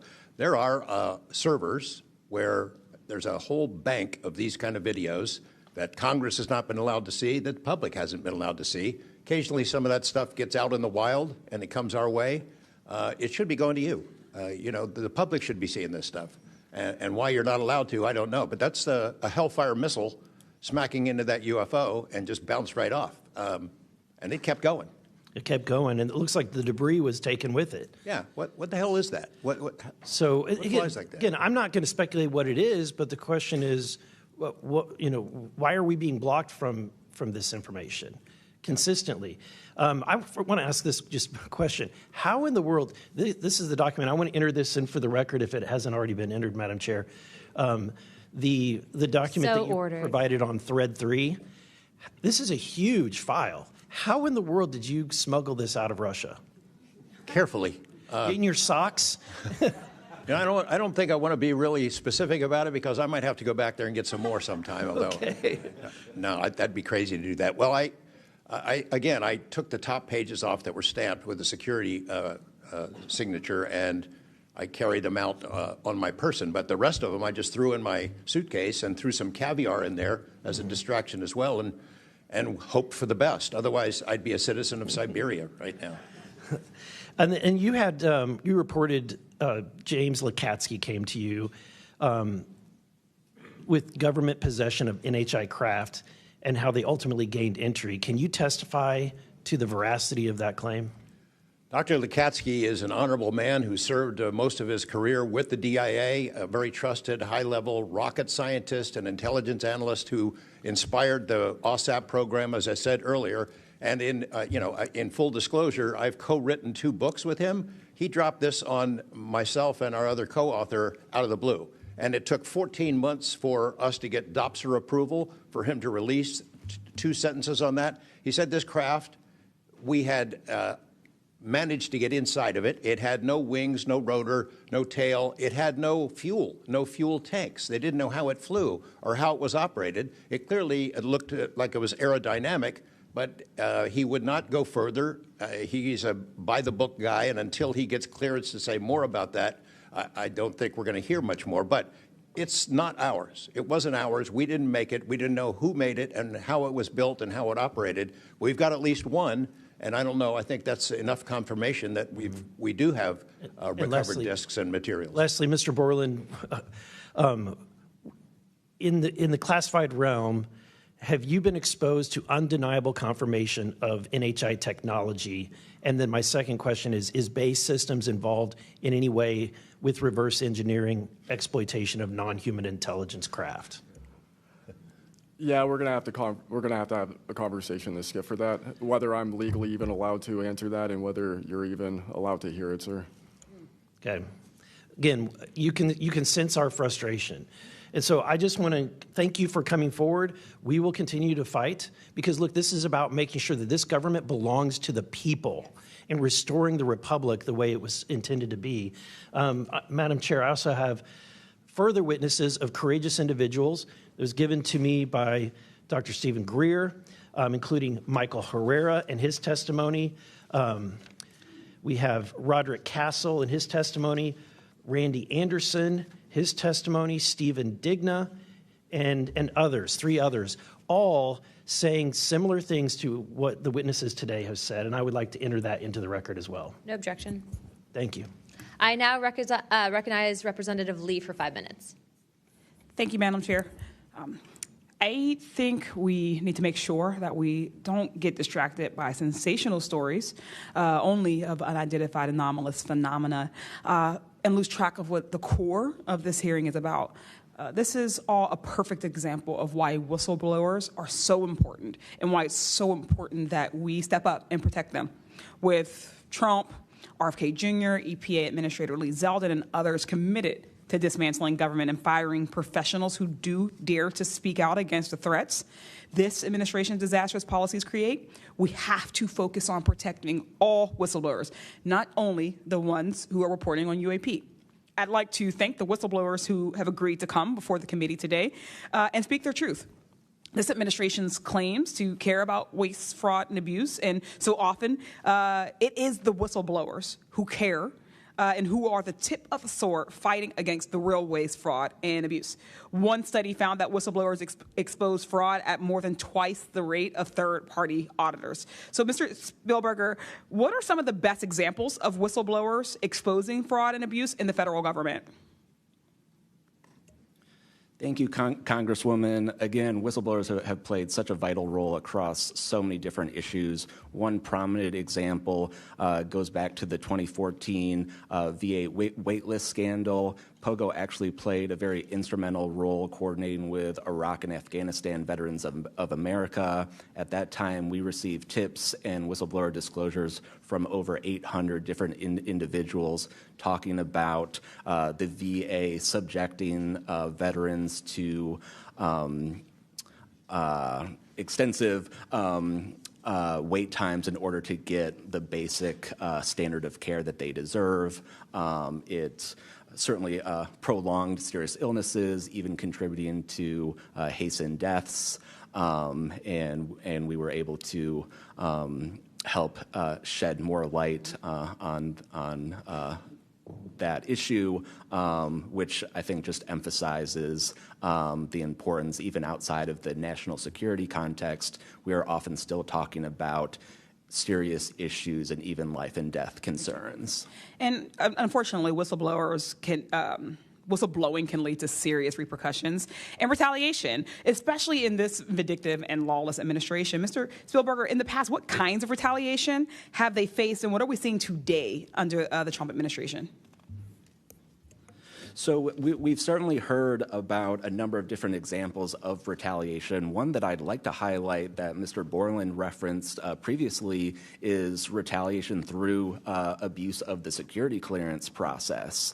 That can have grave implications not just for a whistleblower, but also their ability to seek legal counsel and defend themselves against retaliation. And when we look at the past several months of this administration, unfortunately, we've seen a really systematic approach toward dismantling the nonpartisan civil service. We've seen the mass firings. We've seen undermining of independent agency watchdogs, mass firings of inspectors general, undermining the Office of Special Counsel, the Merit Systems Protection Board. Again, these entities that are meant to be independent and play a critical role in investigating whistleblower disclosures and ensuring that their rights are protected. Yeah. Thank you. In 1989, Congress passed the Whistleblower Protection Act and then broadened it again in 2012 to ensure that federal workers could feel free to come forward to their elected officials. And it's a good thing we did, because whistleblowers have played a more important role than ever since Trump has taken office. It was thanks to a whistleblower that we learned that DOJ allegedly put every single American's personal security information at risk by bypassing safeguards and copying all this data to an unsecure server. I ask unanimous consent to enter into the record a New York Times article titled, quote, "DOJ put critical Social Security data at risk," whistleblower says. Good to go. Thanks. We've had whistleblowers at the National Labor Relations Board reveal that Doge minions may have shipped case files outside of the agency, possibly to help then co-president Elon Musk continue to exploit his workers. And last week, whistleblowers at the National Institute of Health came forward to say that RFK Jr.'s vaccine misinformation campaign had pervaded even the highest levels of the agency. Typically, whistleblowers have an inspector general they can rely on to investigate their claims and register issues with agency leadership. But President Trump has fired or demoted over 20 inspectors general. If I may ask one more question, Mr. Spielberger, can you explain how eroding the independence and capabilities of inspectors general further endanger these whistleblowers? Absolutely. So again, whistleblowers already face incredibly great challenges in coming forward under normal circumstances. And when we erode these entities that are expected and required to enforce whistleblower protections, fairly investigate their disclosures, it calls into question the integrity of their investigations and findings, whether they'll take whistleblowers seriously when they come forward, and whether we can trust that they will use their authority to enforce the protections of whistleblowers who do come forward, essentially whether they will continue in their role as an independent watchdog or basically become a lapdog for a current or future president. Thank you. And I will take no more liberties. I yield back. Thank you. I now recognize Mr. Crane for 5 minutes. Thank you, Ms. Chairwoman, for holding this hearing. Thank you to the witnesses for appearing. In the effort of transparency here, I got to admit to the witnesses that, growing up, I really never believed in UFOs or any of this stuff. I always thought it was a little kooky and whatnot. But, after hearing, your testimony from honorable service members, watching videos like my colleague, Mr. Burleson, just presented, I got to admit, I've become a believer. Not that I know where these things come from or, what they really are up to, but I'd like to start with asking the witnesses. Mr. Nusatelli, you were in the Air Force, right? Yes. Did you believe in UFOs prior to your encounter? I've always been interested. Okay. Yes. Chief Wiggins, you're currently in the Navy, is that correct? Correct. Did you believe in UFOs before your encounter? I did. I'm from Las Vegas, and I've watched George Knapp my whole life. Okay. What about you, Mr. Borland? I have always been open to where facts go, so. Were you guys scared or hesitant to come forward and tell your story because of fear and believing that you might be reprimanded or ostracized from society because of your stories? Mr. Nusatelli? Yes, absolutely. I probably would not have come forward if I didn't have documentation to prove some of my story, and I also wouldn't have come forward without the people that paved the way for us in the first congressional hearing. So, Chief, what about you? Once I got the okay from the Navy from top down, that gave me a level of relief. Prior to that, I didn't have any thought left or right of that, but thank the Navy to give me the go-ahead, and that gave me the relief that I would not have any level of reprisal or anything happen to me. Mr. Borland, how about you? Absolutely. I mean, after I went through everything, it was pretty clear that I caused a major issue in the executive branch, so I did what I was supposed to do, and that's why I haven't spoken publicly. That's why I'm happy to be here. This is how I wanted this to be done in regards to me. Mr. Borland, why do you think that you faced reprimand and discipline for your effort to come forward and be transparent about what you saw? About what I saw is the reason why I got into what I know and has been disclosed to Aero and the IG. And I think that information, well, it was labeled an extremely sensitive national security issue. Thank you. Mr. Knapp, I've watched many of your videos on Joe Rogan and other places. One of the big questions, I think, for many of us is why do you believe that the federal government refuses to be transparent about this issue? I think there's probably multiple reasons. At the start, when these things first started invading our skies in large numbers, we were scared. It was right after World War II, and we didn't know what they were, and they didn't want to panic the public, and that was probably a good call. Over time, I think the lying sort of became institutionalized, flights over Washington, D.C. in 1952. They're seen, they're captured on radar. Jets are chased after these objects, and then we get an explanation it was a temperature inversion. And those kind of lies have been told for a long time. What was told to me by an investigator from Congress, a guy named Richard D'Amato, who was sent after this story by Robert Byrd and Harry Reid, he came out to Nevada, tried to get into Area 51, did get in there, looked around, talked to people, trying to get to the bottom of it. He believed that this program, reverse engineering, et cetera, was inside, had been moved inside these corporations. And he said, when this comes out, people are going to go to prison. And he meant people who were basically misusing legitimate national security funds, tens of billions of dollars, in order to keep this cover-up going. I also believe there's a legitimate reason for the cover-up in that there is undeniable connection of national security involved in this technology. If we are racing for it to master that technology against the Russians and the Chinese, which is what I have been told by Senator Reid and many others, then it is a race that's critical to our survival. There could be a form of disclosure, I think. Yes, it's real, it's from somewhere else, without revealing all the details that would allow someone else to have an advantage in the race for this technology. Thank you. Finally, I'd like to enter into the testimony a letter I sent to the DoD regarding the case of Major David Charles Grush, a UAP whistleblower who's been extremely helpful to this committee. Unfortunately, due to his participation in the disclosure of UAP, he suffered reprisal like the removal of his clearance, denial of promotion, and loss of medical retirement. I wrote the DoD on July 24th, 2025 on behalf of Major Grush, and I'm still waiting for a reply. I appreciate any help the committee can offer to get a response. Thank you. I yield back. Without objection, we'll be following up with the DoD after this hearing. Thank you, Representative Crane. I'd next like to recognize Representative Gill for 5 minutes. Thank you, Chairwoman Luna, for holding this hearing, and I'd like to yield a minute of my time to you. Perfect. My first question is to Mr. Knapp. Mr. Knapp, how do we know that the files that you obtained from the former Soviet government are not BS and just given to you as a disinformation campaign against the U.S. government? Yeah, it's a good question. So I shared some of them with the Senate Intelligence Committee when I first got back because that was requested by the Russians who shared some of that information with me. Secondly, I gave all of that material to the DIA through BASS, the OSAP program. Sorry for the acronyms. Can you name names real quick? Sorry. At BASS or OSAP? Who did you give them to directly? I gave them to Robert Bigelow and to Jim Lukatsky. And they hired a whole team to go through them and retranslate them and analyze it, and they created a structure of how the UFO programs in the USSR and Russia were put together. They said they were real. The other person who said they were real is David Grush. Noted. Thank you. Representative Gill. Yep. And thank you. I'd like to yield the remainder of my time to Eric Burleson. Thank you, Representative Gill.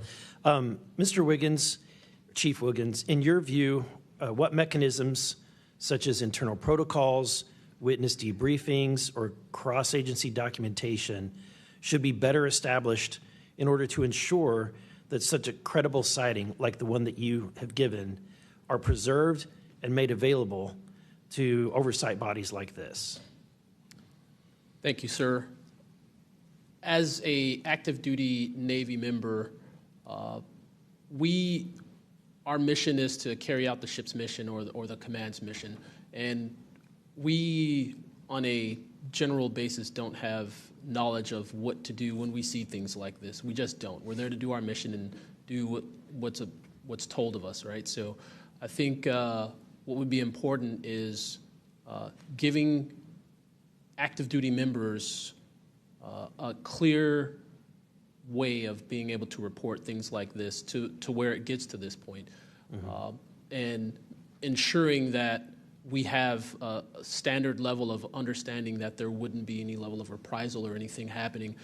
Because, you know, I've been in the Navy for almost 24 years, but what about the sailors that have been in for 2 years that experience things like this? They're not going to have the knowledge, or they'll probably be a little bit more fearful to speak up, being it that their career is just starting. Yeah, I want to commend you. You're the first witness to come forward that is currently serving, and it's recognized. And so I thank you. And your testimony is unbelievable. Let me ask this question: are you familiar with the Witness Protection Act that that Representative Burchett has filed. I'm not too familiar, sir. Anyone on the committee familiar with it? It's fantastic. It's the language that we need. It's language that will protect whistleblowers from any kind of reprisal, and yet it's again and again blocked by this body in some way. Many a times it's being blocked not by elected officials but by staff behind the scenes. And the other bill, the UAP Disclosure Act, which was filed last year, Senator Schumer, who I cannot believe that there's a topic that he and I agree on, but he and I agree on this topic. He has sponsored it in the Senate. He put it on the National Defense Authorization Act last year. Remarkably, I can't get it on it was stripped out by the House last year, and I can't get it onto the bill leaving the House this year. Mr. Knapp, how far would that bill go to actually getting the answers that we need? Pretty far. I think that they're still going to have roadblocks. You know, the keepers of the secrets, the private companies that have been doing this job for intelligence agencies for a long time are not going to cough it up. You'd have to force it out of them. And whether you can get them to admit that they have it or not, I mean, they're supposed to lie about it. They've been lying about it. More power to you. I hope it works. I hope it passes this time. But it's a daunting challenge to get them to open up after lying about it for more than 75 years. Yeah. And then finally, Mr. Borland, when you engaged with Arrow in 2023, you noted that their public statements did not match the reality that you and others had witnessed. In your assessment, what were the key limitations of Arrow? You know, I would put it to you this way. The statement Arrow has made is scientific evidence of extraterrestrials. Scientific evidence requires a scientific control. Extraterrestrial is an entity on another planet. The only way to scientifically prove extraterrestrial is we have to go to that planet, acquire technology, bring it back, and compare it to what we have here. So you're saying they won't let anything out or they won't come forward unless they confirm that unless they go to the planet and confirm where its origin is? That would be scientific evidence, yes. And by that statement, Arrow found no scientific evidence of extraterrestrials is basically, I don't want to call it a psyop, but a misrepresentation, because we do have things. But making that statement is not technically a lie. It's a misrepresentation of the full truth. Thank you. Madam Chair, may I, just since we're on that topic real quick, how do we get to these other planets? How do we pass the Van Allen radiation belt safely? Good question for you. I cannot answer that for you. I would now like to recognize Mr. Perry for 5 minutes. Thanks, Madam Chair. I think I'll start with maybe Mr. Borland. So you have a clearance, right? You're in uniform, you have a clearance. When did you leave service? What year? I left in 2013, February 2013. 2013. Who was the president, if you recall? 2013 would have been President Obama, sir. Wasn't President Trump, right? No, sir. Okay, so you have a clearance, right? You're serving in uniform, you have a clearance. Yes, Your sir. story, I think many of us are kind of picturing the scene. You walk out in the flight line, having a smoke, this event occurs. Do you have the perception, at least I do, based on your story, that this involves the U.S. government? Whatever you saw involves the U.S. government. That is 100% my opinion then and now. And was there an after action? Do you do a daily debrief of the activities of the day? Was any of that recorded? Was there a conversation with the command? Was there any documentation that you know of at the time? Not to my knowledge. I mean, like I said, I talked about it on the ops floor, and a couple of people had pulled me aside, some older enlisted, and were like, you probably want to keep that to yourself. So did you get the impression that they knew what you were talking about, just didn't want you to harm your career or seem crazy, or that they didn't really witness? Did you know anybody else that witnessed what you saw? Again, not that night. Like I said, the only people that would have been out there would have been security forces, and then those of us that were doing ops. Security forces in uniform or contract?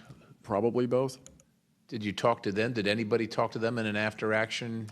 Not to my knowledge, sir. Was there any interest in the command to determine and verify what you saw? Not to my knowledge, sir.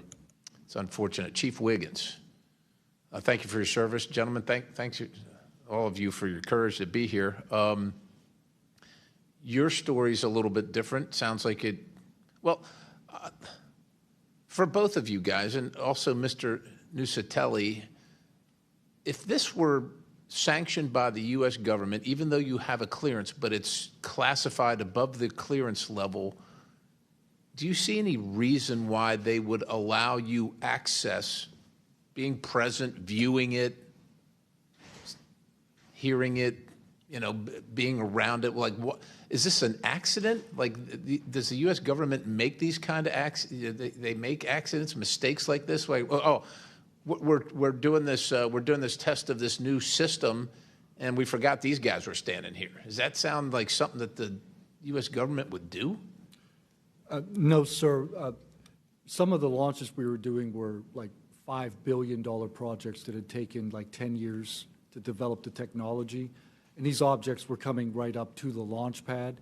So any kind of mistake, I mean, it could cause a catastrophe. Right. So it's very confusing why these objects would be operating in and around our bases or during training exercises. So it would lend you to believe that the U.S. government had nothing to do with whatever it is you saw. Correct. They wouldn't want it there because it would potentially interrupt the proceedings at the time.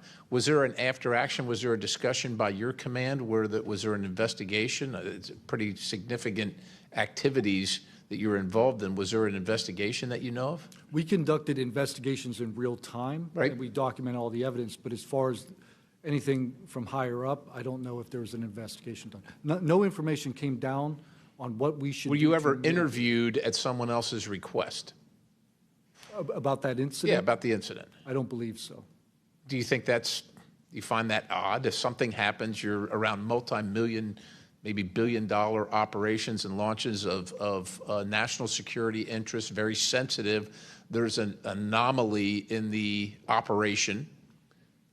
The only person witnessed it, saw a UAP at Vandenberg at that time frame, that was interviewed was the one that witnessed the thing land. Why wouldn't, well, I don't know why I'm asking you, but it seems to me that we would want to interview everybody associated, even not associated, to find out if they were associated. Chief Wiggins, how about you? Was there an investigation? Was there an after action? Was there documentation on the incident that you were privy to? No, sir, not that I know of. And in my previous experience as an operations specialist, all operations that I've been a part of have been deliberate. So yeah, they're and deliberate operations. After the operations, you conduct an after-action review, or that's what the Army calls it. I don't know what I imagine the Navy has something similar to determine your weaknesses, your successes. Do you do that in regard to this incident? No, sir. The Navy calls it after-action reports, and not to my knowledge was there an after-action report of this incident, sir. It's unfortunate. Thank you, Chair. I yield. I now recognize Mr. Biggs for 5 minutes. Thank you, Madam Chair. Thank you to the witnesses for being here today. I'll tell you that today's testimony should alarm every American, no matter their views on UAPs. This isn't simply about UAPs. It's about government integrity, responsible use of taxpayer funds, and Congress's constitutional duty to oversee the executive branch. We've heard evidence of critical information hidden in special access programs, off limits to virtually every elected representative, and certainly to the public. Credible witnesses report retaliation for speaking out. These are clear attempts to silence those who are exposing the truth. We must protect the whistleblowers. And decades of government disinformation have eviscerated public trust. So this isn't a partisan matter. It's a constitutional matter. And when you talk about the VAs, Ms. Spielberger, and all the problems that they had, the hub of that was Phoenix. And they went after the whistleblowers there. And that was under the Obama administration. So it doesn't matter which administration, which party, both parties have got to come clean, particularly on this. So if the government thinks it can hide the truth and punish those who speak out, Congress has to keep pushing until the facts, whatever they are, wherever they lead, come to light. I'm going to go to you, Mr. Knapp, first. You've interviewed numerous UAP whistleblowers over the years. Question is, how do you verify their claims before deciding they're credible enough to report on? combination of factors. First, you check their credentials. Did they really serve where they said they did, and did they work where they said they did? Are there any other witnesses? Is there visual proof, film, footage, things of that sort? You ask the people around them that know them, that used to work with them, if they're credible people. That's one way. You know, I think about ARROW, the organization that this body created to deal with witnesses and whistleblowers. I hope I'm not taking too much of your time here, but they invited people to come forward, service members who knew, saw things and had experiences. And I can tell you that the people that I have talked to who went through that are deeply disappointed. There was a guy named Bob Jacobs who was a lieutenant attached to Vandenberg in 1964. His unit would record missile tests. They recorded all of them. On one of these particular tests, a UFO comes out of nowhere, zaps what looks like a laser beam at what would have been a nuclear dummy, a nuclear weapon, and disabled it. And he is called into the commander's office. Two guys in suits clip that film footage out that shows the UFO, and he's ordered to never talk about it. He comes forward to ARROW. He heeds the call, thinking he's doing his duty as an American to tell that story, and they completely dismissed him. They made up a story that they had tracked down the original footage, and there was nothing like that in it. Well, there was no original footage. It had been taken away the day the footage was recorded. He's deeply disappointed. People like Bob Salas, who had worked at a nuclear ICBM base, who saw UFOs flying over the base, and these missile silos were taken down. He went to ARROW, too, and was completely disregarded. It almost looks like ARROW operated as a counterintelligence operation to get people to come in, tell their stories, and then discredit all of them. I can't imagine that any whistleblower or witness will ever go to ARROW again because of what happened under the first director, who's now long gone, but still seems to act as the spokesperson for that organization. And I would say, Madam Chair, maybe at some point we need to really dig deep into ARROW, and I would encourage us. Oh, I'd be happy to send maybe a subpoena to Mr. Kilpatrick. That'd be fun. Mr. Nucatelli, you've testified that official Air Force records of the Red Square incident are now held by ARROW and the FBI. Has Congress or you been denied access to those records, and on what grounds would we be denied access, you or us? No, the records are unclassified, so okay, provide them to. In the 2003 to 2005 incidents you described, were any physical effects, electromagnetic interference, radio anomalies, or security system disruptions documented in base logs or any reports, official reports? Not to my knowledge, no. Mr. Wiggins, has the full resolution unedited footage of your incident been provided to Congress? Yes. Okay. Were you or your crew ever instructed formally or informally not to document or discuss the event? Ever? No. Good. Mr. Borland, you've talked about manipulation of your security clearance records. Can you identify which agencies or offices were responsible and whether they provided any written justification? I can do that in a skiff, sir, 100%. Because of being a part of a multi-agency special access program, I cannot give those publicly. So I'd encourage us, Madam Chair, to have that skiff meeting if we can. And then, Mr. Borland, again for you. You testified that you withheld certain sources and methods from ARROW due to mistrust. Can you give us some specifics that led you to believe they were misrepresenting the truth? Well, as I said already, what I said about scientific methods, scientific control, extraterrestrials, I mean, I know what I've seen, I know what I know, and I know it's true. So any agency that's going to go public and try and manipulate the public perception of this subject in such a way that it is negative when I know the truth about it is why I had extreme reservations with it, and also what I've been through and other whistleblowers and people in the know about this subject have been through. So, Madam Chair, thank you for letting me wave on. I think the key thing there you talked about was manipulation of message, manipulation of narrative. That is really the problem with this entire the system that we've seen since you've started these wonderful hearings, Madam Chair, and I thank you so much. Thank you, Representative Biggs. The chair would now like to recognize Mr. Begich for 5 minutes. Thank you, Madam Chair. First question, Mr. Borland, earlier today you mentioned that in a SCIF, you would be able to discuss whether a member of Congress is actually legally able to access certain information. Under what authority would a member of Congress be restricted from accessing information on this topic, even within a SCIF? I would suggest reaching out to Director Gabbard and speaking with her about that. I'm hopeful that this goes back to the executive branch and who even has authority. Unfortunately, I can't give you a 100% solid answer because I don't even have that knowledge. Next question to George Knapp. What is the estimated annual budget, your view, for the program for investigating or reverse engineering UAP-related technology, including official, misappropriated, or black budget funds? I wouldn't have a clue. I don't know of any person that's ever seen it. Does anyone on this panel wish to address that question? Okay, moving on. Are any of you willing to name specific gatekeepers within the root cell of the UAP-SAP Federation?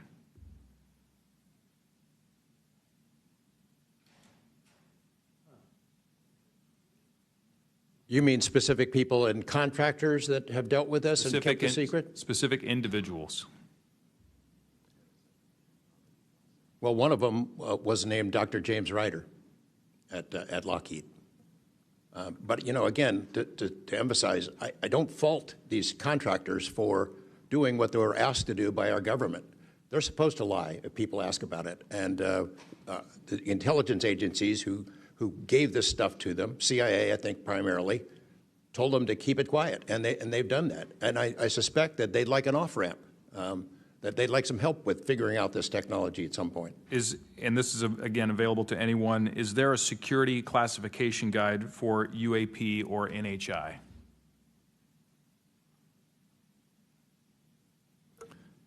I remember in the 2003 or 2023 hearing, it was stated that all UAP-related material is classified secret or above. I have a name for you. Go ahead. Glenn Gaffney, CIA. Glenn Gaffney, CIA. Another question for you, Mr. Knapp. What is, in your view, having investigated this issue for so many years, what is the long game with respect to disclosure of this information to the public? Because with the advent of essentially a video camera and a high megapixel phone in everybody's pocket, at some point, this information is going to be impossible to withhold from the public. What do you think is the long game here? Well, the secret's out. I mean, how many videos have there been already? You know, videos that are leaked from within the military and intelligence agencies and contractors and sensor platforms. It's out there. But they have the high ground. The people that don't want us to take it seriously dismiss it, discredit the witnesses, come up with a cover story. I mean, it's been out there a long time. The public senses that it's real, and the people in authority dismiss them. It's a game that's been going on a long time, and I don't think they're ever going to release it. I think that there's an attitude among the people that have been involved in this for a long time that the public doesn't deserve to know, and that the public probably can't handle it, but they can. Final question, again, this one's open to anyone who'd like to answer it. Describe your understanding of the org chart or lines of control within the executive branch with respect to these topics.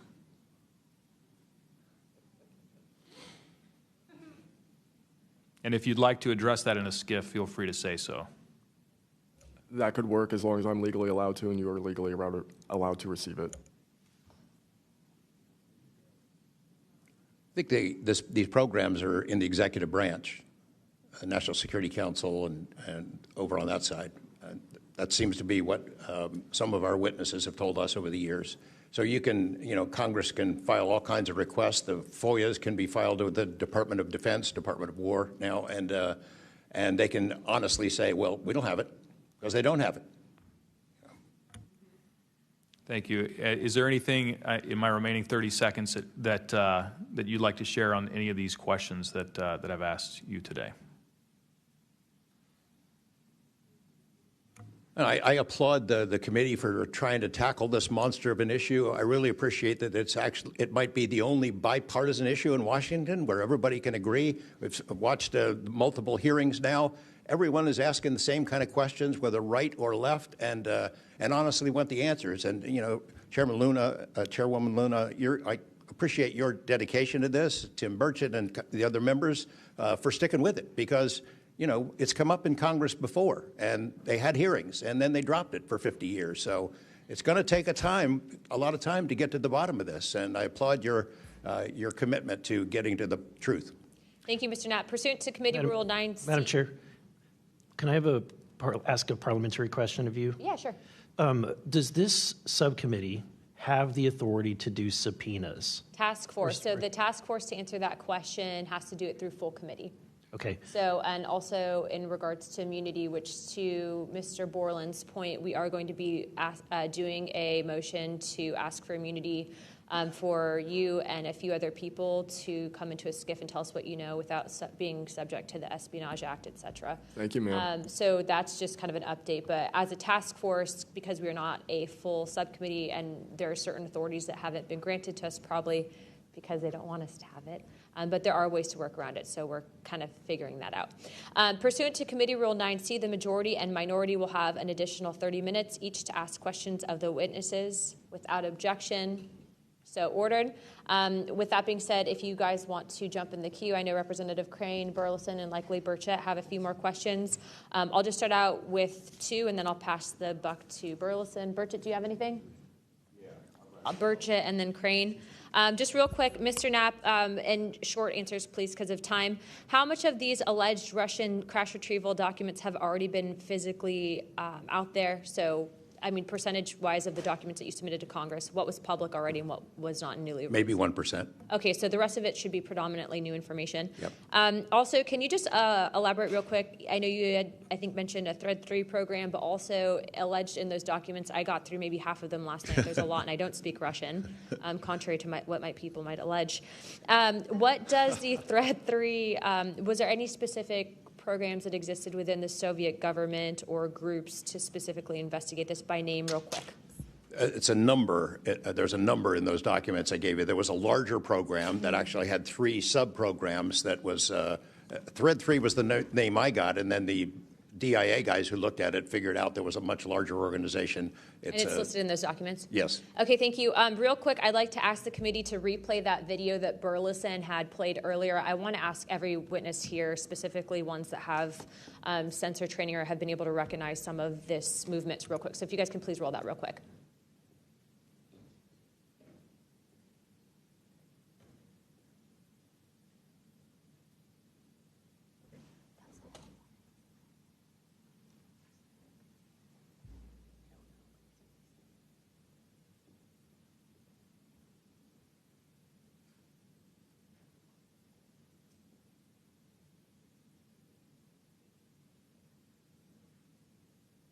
Okay, while this is still rolling, Mr. Nusatelli, real quick yes or no answers. Are you aware of anything in the government, United States government arsenal that can split a Hellfire missile like this? No. And do whatever blob thing it did and then keep going? Nothing? Nothing. All right, how about you, Chief Wiggins? Nothing to my knowledge, ma'am. Okay, and how about you, Mr. Borland? I prefer to answer that in a SCIF. Okay, does this video scare you guys? Yes or no? Yes. Wiggins? Yes. Nat? I had a different reaction. I was really happy that it got out. Thanks for providing Curiosity that, kills the Congressman. cat. All right, Mr. Borland? Yes, for... Okay. All right, that is the end of my questioning. I'd like to now recognize Mr. Crane. Thank you. Chief, I was on a ship for a little bit. I was a gunner's mate on the USS Gettysburg for a couple of years. My question to you is, when you had your encounter and you saw it on the screen, you were in the CIC, is that correct? That's correct. On an LCS ship, the CIC is on the bridge, so it's called ICC-1, but yes, same. Did a bunch of the other folks in the CIC come and check out what you were looking at? Yes, we all did. The tactical action officer, myself, the RCO, and 2 others that were on watch. We were all in the same space, so we were all looking at the Sapphire screen all at the same time. Because in the other couple instances with the witnesses, you guys just saw it by yourself. Is that correct? Mr. Borland, you saw it by yourself? For me, yes, sir. Mr. Nessitelli, you saw this by yourself? No, there were multiple witnesses in every case at Vandenberg. Okay. So, Chief, did that spread like wildfire throughout the ship in the next day or two, what you guys had seen? No, sir. It didn't spread throughout the ship, but it spread throughout ICC-1 conversation. As you do your turnover, we talk about it. But it didn't go further than just the watchstanders that stood watch on the bridge and in ICC-1. So it did move around there throughout a few days. I'm kind of surprised. Stuff usually spreads around the ship pretty fast. Why do you think the rest of your fellow sailors on the boat didn't hear about it?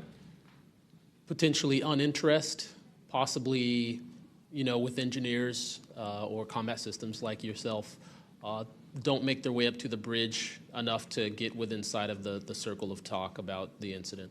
Was it hard for you to get permission from the Navy to bring that video? I myself didn't bring the video. I just saw the video. When I saw the video, I got in touch with Admiral Gallaudet. That's how I wind up knowing about the video itself when I first talked to the Admiral. And you can hear my voice at the back end of the video, and I was like, hey, that's my voice, and I wanted to talk about it. How long did that encounter take place, Chief? So the encounter itself, from the time I recognized on my radar to the time after the video ends, was probably about 5 to 7 minutes. What speed was the object moving at? When I first witnessed off the port bridge wing the object moving out of the water, what I thought was originally just a light on the water, something on the horizon, and surfacing and going into the air, I then knew it was an air contact. But as an air controller myself, I started thinking and going through kind of like my checklist in my mind. Could it be a helo? But it's not blinking lights. So I then realized this is something I've never seen before. So the speed itself, just going from the horizon to about maybe 4,000 feet in the air, was very slow, slowly rising. And then it sped up. I'm not an expert at knowing specific speeds of aircraft just by visual eye, but I would say probably 1-2 Mach instantly into the rest of the formation.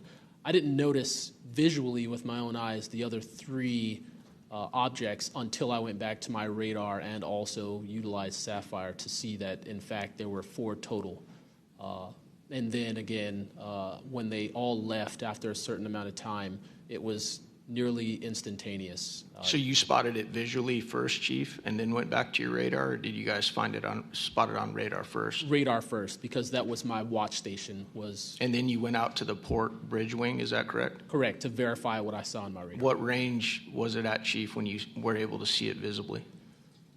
I would say about 7 nautical miles, 7 to 8 nautical miles of a light from the ship. Wow. Thank you. I yield back. I now recognize Mr. Burleson. Thank you, Madam Chair. Mr. Chief Wiggins, you said that it emerged from the ocean. Is that right? Yes, sir.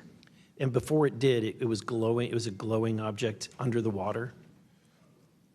That part I couldn't tell because it was nighttime at 1915 approximately, and it was also at a distance. So it's very hard to tell the difference between something on the horizon and something surfacing from the water. My personal thoughts after seeing what I saw is that it did in fact come from the water, but I don't have visual evidence showing exactly, that it did in fact come from the water. But I had to go through my process of elimination and try to figure out, was this a ship on the horizon just showing its lights at night, but to see it surface, then it made me question, okay, where did this come from? If it's flying and it's not a drone or anything like that, where was its origin? Where did it start? Mm-hmm. Mr. Knapp, in your testimony and in this document, you detail an event that happened in Russia where their nuclear missiles were activated, and we were close to a World War III at that time, which is startling to hear. It's also good to know that as we have investigated the JFK files as well, that we're learning that that there was a document that was sent between Russia. There was an agreement between Russia and the United States that if they were to see some unidentified objects over sensitive sites, that they would report it to each other. Are you familiar with that document? Yes, I'm also familiar with the rhetoric, public rhetoric between President Reagan and Gorbachev at the time, too, that they traded statements about wouldn't it be something if we were threatened by something from way outside, how we might work together. I know for sure that they had conversations about it, and I know we did reach an agreement to try to lessen the possibility that us detecting a UFO or group of UFOs would not be mistaken for a bunch of Russian missiles. There were exchanges of that sort that went back and forth. Yeah, and I can imagine this is, to me, the validity of this document is underscored by the fact that Russia would not want this to be known. They absolutely would not want to know, the public to know, or the United States to know, that there was a vulnerability in their missile systems. Would you agree? Absolutely. And, and we had many similar incidents at our nuclear weapons facilities here that have all been sort of swept under the rug, but it's pretty scary when you take down 10 missile silos during tense times and you don't have a better explanation for it than it was a special test of security mechanisms or using EMPs, which is a preposterous explanation. Real quick, we're going to cut to Mr. Ogles. He just got back. So we're in a special kind of lightning round, so 5 minutes, and then we'll go back to our line of questioning. Thank you, Madam Chair. You know, at this point, I think it's clear from the hearing that there's advanced technologies that are taking place in our airspace. You know, the question is, and I posed it in one of the previous hearings, is it ours, is it theirs, or is it otherworldly? There may not be a silver bullet at the moment, but when you look back through the hearing and the evidence that's been presented, if you're going to point the American people to one piece of evidence to start their journey on this topic, what would you suggest, sir? One piece of evidence.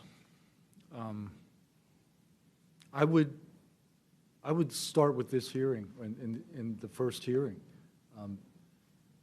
There is no evidence. But is there a specific, exactly, but is there a specific evidence or footage or document that you think lends extreme credibility to what we're discussing today? I would say this new video we're seeing today is exceptional evidence that we're dealing with something. With the kinetic? Yes. Mr. Wiggins? Sir, I'd have to say that if just the average person here in America looked at absolutely everything that has come across television, the internet, etc., you can't tell yourself that 100% of what's being recorded is fake or false. You have to, at some point, understand that there's something else out there. Well, I mean, and you bring an interesting point. You know, in the law enforcement community, anytime you're conducting an investigation, you're always looking at the totality of the circumstances. You're looking at all the evidence and how they piece together. And so that would be my advice to the American people, that this is a journey that is just beginning from a congressional perspective, but you have decades of data, some of it not real, much of it is, but thanks to Chairwoman Luna, we're now presenting this to the American people. And I think this latest video from Mr. Burleson is something that should get everyone pause. When you see the three orbs that drop, was that in a defensive posture, or was that in an offensive posture? And what capabilities did those orbs have that we, quite frankly, may not have? Mr. Knapp? As I mentioned at the beginning of my remarks, what hooked me on the story was the paper trail, these documents that shouldn't exist. We've been told for decades, over and over, there's nothing to it. It's not a threat. You can go about your business. And then when FOIA becomes the law of the land, thousands of pages to the contrary leak out. There's a memo by General Nathan Twining in 1947 when the country was being overflown by dozens of UFOs, hundreds of UFOs, in which he said, look, this is not visionary or fictitious. It's real. These things are craft. They're not ours. They outperform anything we've got. I mean, if you follow the paper trail of documents that they wrote before the military got wise and realized that FOIA really exists and changed their tune and not put things in writing, it spells it out pretty clearly. I'll go refer back to Russia.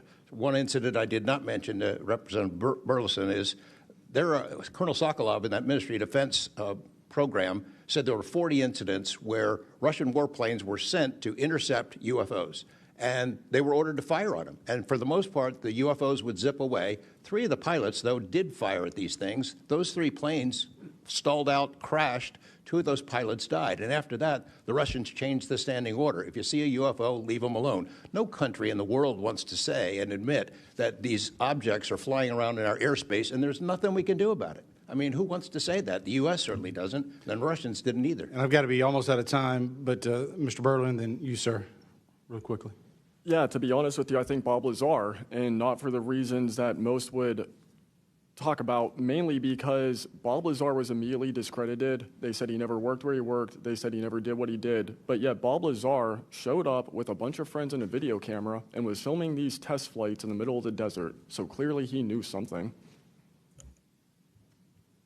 Madam Chairman, if I'm out of time, I yield back. Thank you very much, Representative Ogles. I'd like to go back now on our lightning round of questioning to Representative Burchett and then Burleson. Burchett, always number 1. As well I should be. Number 1 in your heart, number 435 on the chart. That's me. Dylan, knowing you testified to Arrow, are they obfuscating when they claim to have discovered no evidence of extraterrestrial beings, activity, or technology, and are they lying to the American public? As I said before, it's a manipulation of the public perception. The statement, scientific evidence of extraterrestrials, is a true statement. It is not the truth about what is happening and what we have. Any of y'all like to comment on that further? Mr. Knapp? You're getting edgy. It's splitting hairs. No proof that they're extraterrestrials. What would that proof look like? A piece of kryptonite?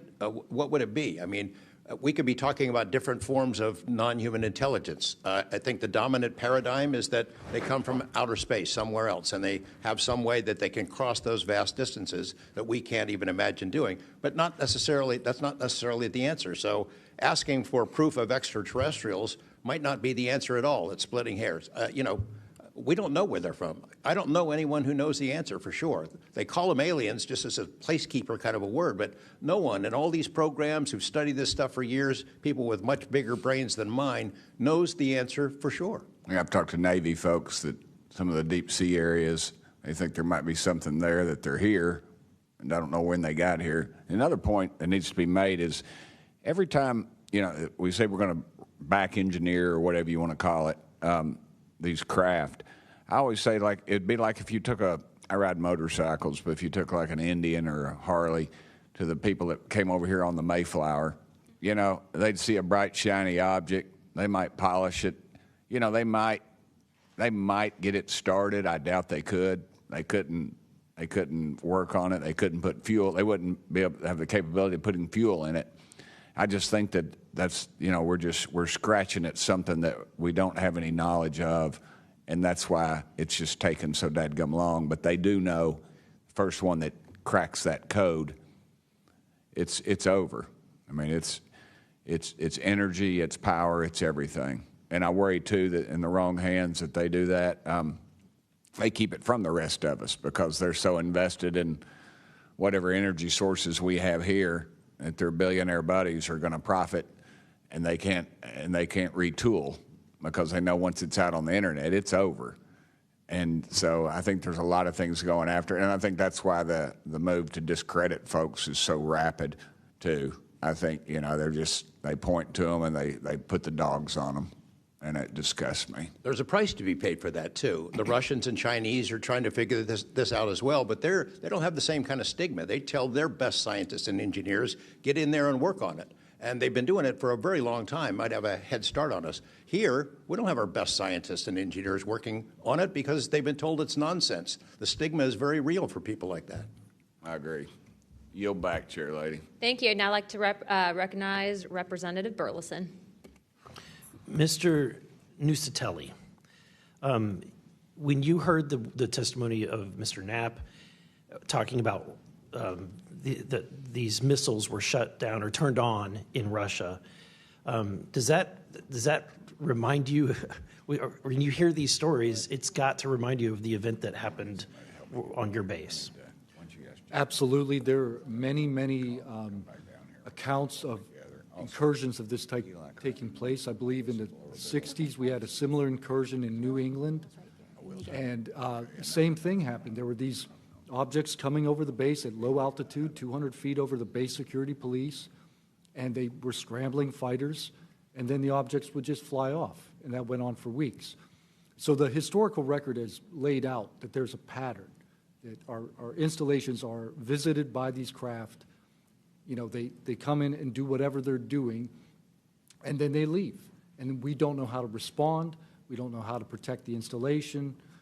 So that's why we're here. When you first heard, and we're having to report on these incidents that were being witnessed by other individuals, did you believe them? Did you yourself believe it would be true until you saw it? Yeah, these are people I've worked with for years, deployed with. You know, I was in some of their weddings. These are people that I worked with every day of my life. Usually when the events were occurring, we were all together.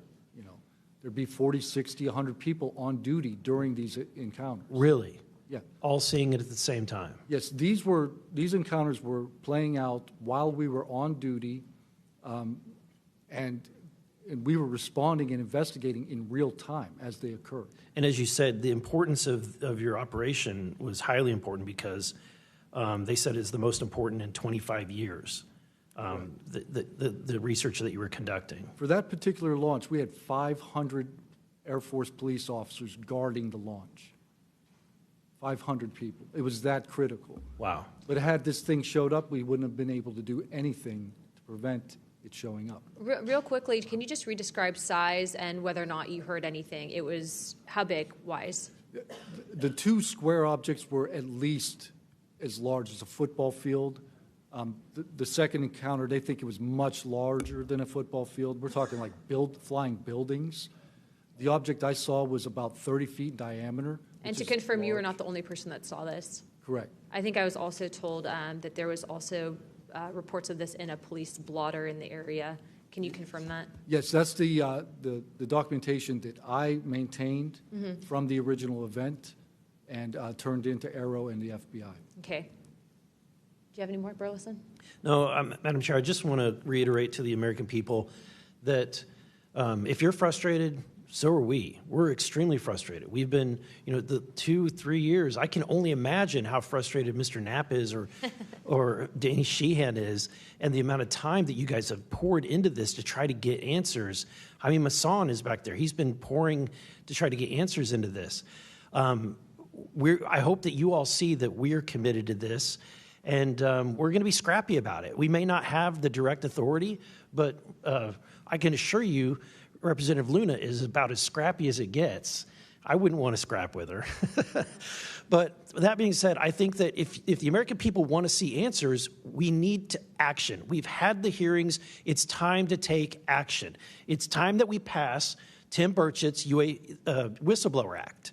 It's time that we pass the UAP Disclosure Act. And I think that we've had a lot of talk about this. It's time for action. Thank you, Burleson.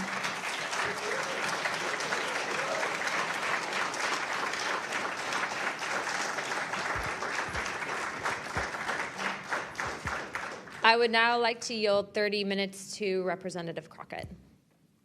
I'll reserve. Thank you.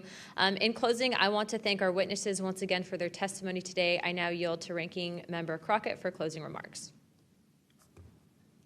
I'll pass. No, I just want to say thank you so much to each and every one of you for being here today, for staying committed to this, and for your courage. I truly believe that courage is contagious. And right now, we need more courage than ever, whether it's UAPs or whether we're dealing with any other form of government where people are afraid to come out and speak their truth. The American people are relying on amazing public servants like you to speak up on their behalf, to be the watchdog, and to make sure that we are as safe as possible. And so thank you so much again for conducting a bipartisan hearing on such an important matter. Thank you. I'd now like to recognize myself for some closing remarks. This is obviously something that doesn't just affect everyone in this room. I can tell you that specifically for where I represent in Pinellas County, Tampa Bay, and Florida as a whole, there's many sightings, many questions, people reporting this, but I'm not the only one. I was also told by Representative Biggs, as well as our great representative from Alaska, that these are not isolated instances, and so it does give us reasoning to provide investigative inquiry into these topics, but also I would also like Mr. Spielberger, if you could actually review and see if your organization would endorse the Whistleblower Protection Act that Representative Burchett has. I can tell you that I will be signing on to a letter, as well as I'm sure many other members of this task force, and we hope that the ranking chairwoman, or my colleague here, Representative Crockett, as well as our Democrats that were here today, consider also signing on to that, as we do feel that it is time to ensure that our whistleblowers are given adequate protections and that people like Mr. Borland are not facing retribution in the way that they have been. With that being said, with all that and without objection, all members have 5 legislative days within to submit materials and additional written questions for the witnesses, and which will be also forwarded to those witnesses. If there are no further business, without objection, I'd like to now recognize Representative Burchett for closing remarks. I would just like to thank the ranking member and the chair lady for their courage. This is a tough issue. We all catch hell for it, and but it's gratifying that we're here in a bipartisan nature and the way this meeting was conducted. And I want to thank y'all for your courage. Thank y'all. And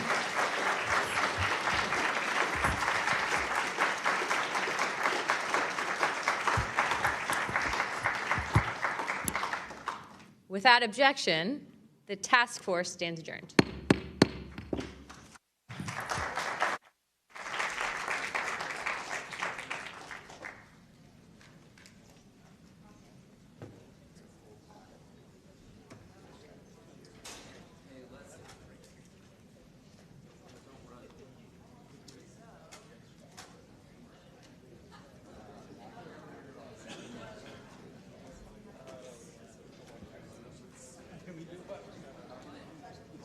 Has been shrouded in secrecy, stigma, and in some case, outright dismissal.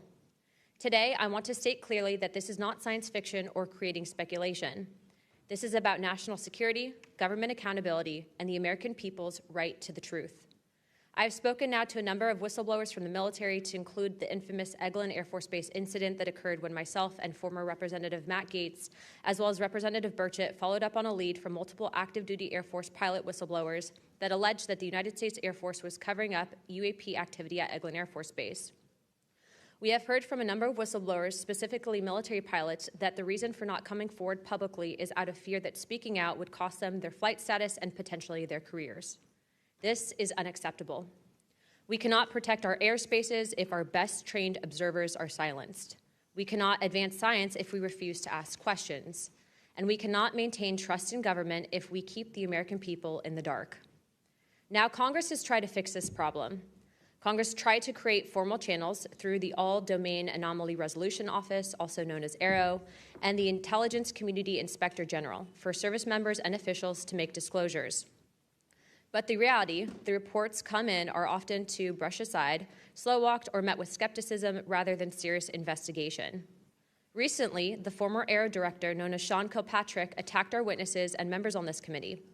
It should be noted that he's a documented liar and brings into question what his purpose at AARO really was if it was not to follow up on investigations and disclose his findings to members of Congress. A former Deputy Assistant Secretary of Defense for Intelligence, Chris Mellon, described a report published by AARO that found no evidence that any USG investigation, academic-sponsored research, or official review panel has confirmed any sighting of UAP-represented extraterrestrial technology. As the most error-ridden and unsatisfactory government report I can recall reading after decades of government service. Mellon further noted that this was a first error report submitted to Congress without the Director of National Intelligence's sign-off, and seemingly excluded input from any scholars or experts who have studied or written extensively about this topic, as would normally be in any other case in this field. Mellon determined that this report failed to fulfill the congressional mandate under which it was required, omitted entire agencies with known investigations or activities related to UAPs, and omitted any discussion of efforts to hide classified or unclassified information about UAP. Such efforts were unaddressed by the report, despite the existence of agency records and investigations concurring with them, including those at U.S. Customs and Border Protection. If we set up offices and oversight bodies only to let them become graveyards for testimony, or worse yet, ruses for pretending to investigate when in actuality there was no follow-up, then we are not doing our jobs. In recent months, Congress has also been presented with evidence that points to technologies that, to our knowledge, are beyond our current capabilities.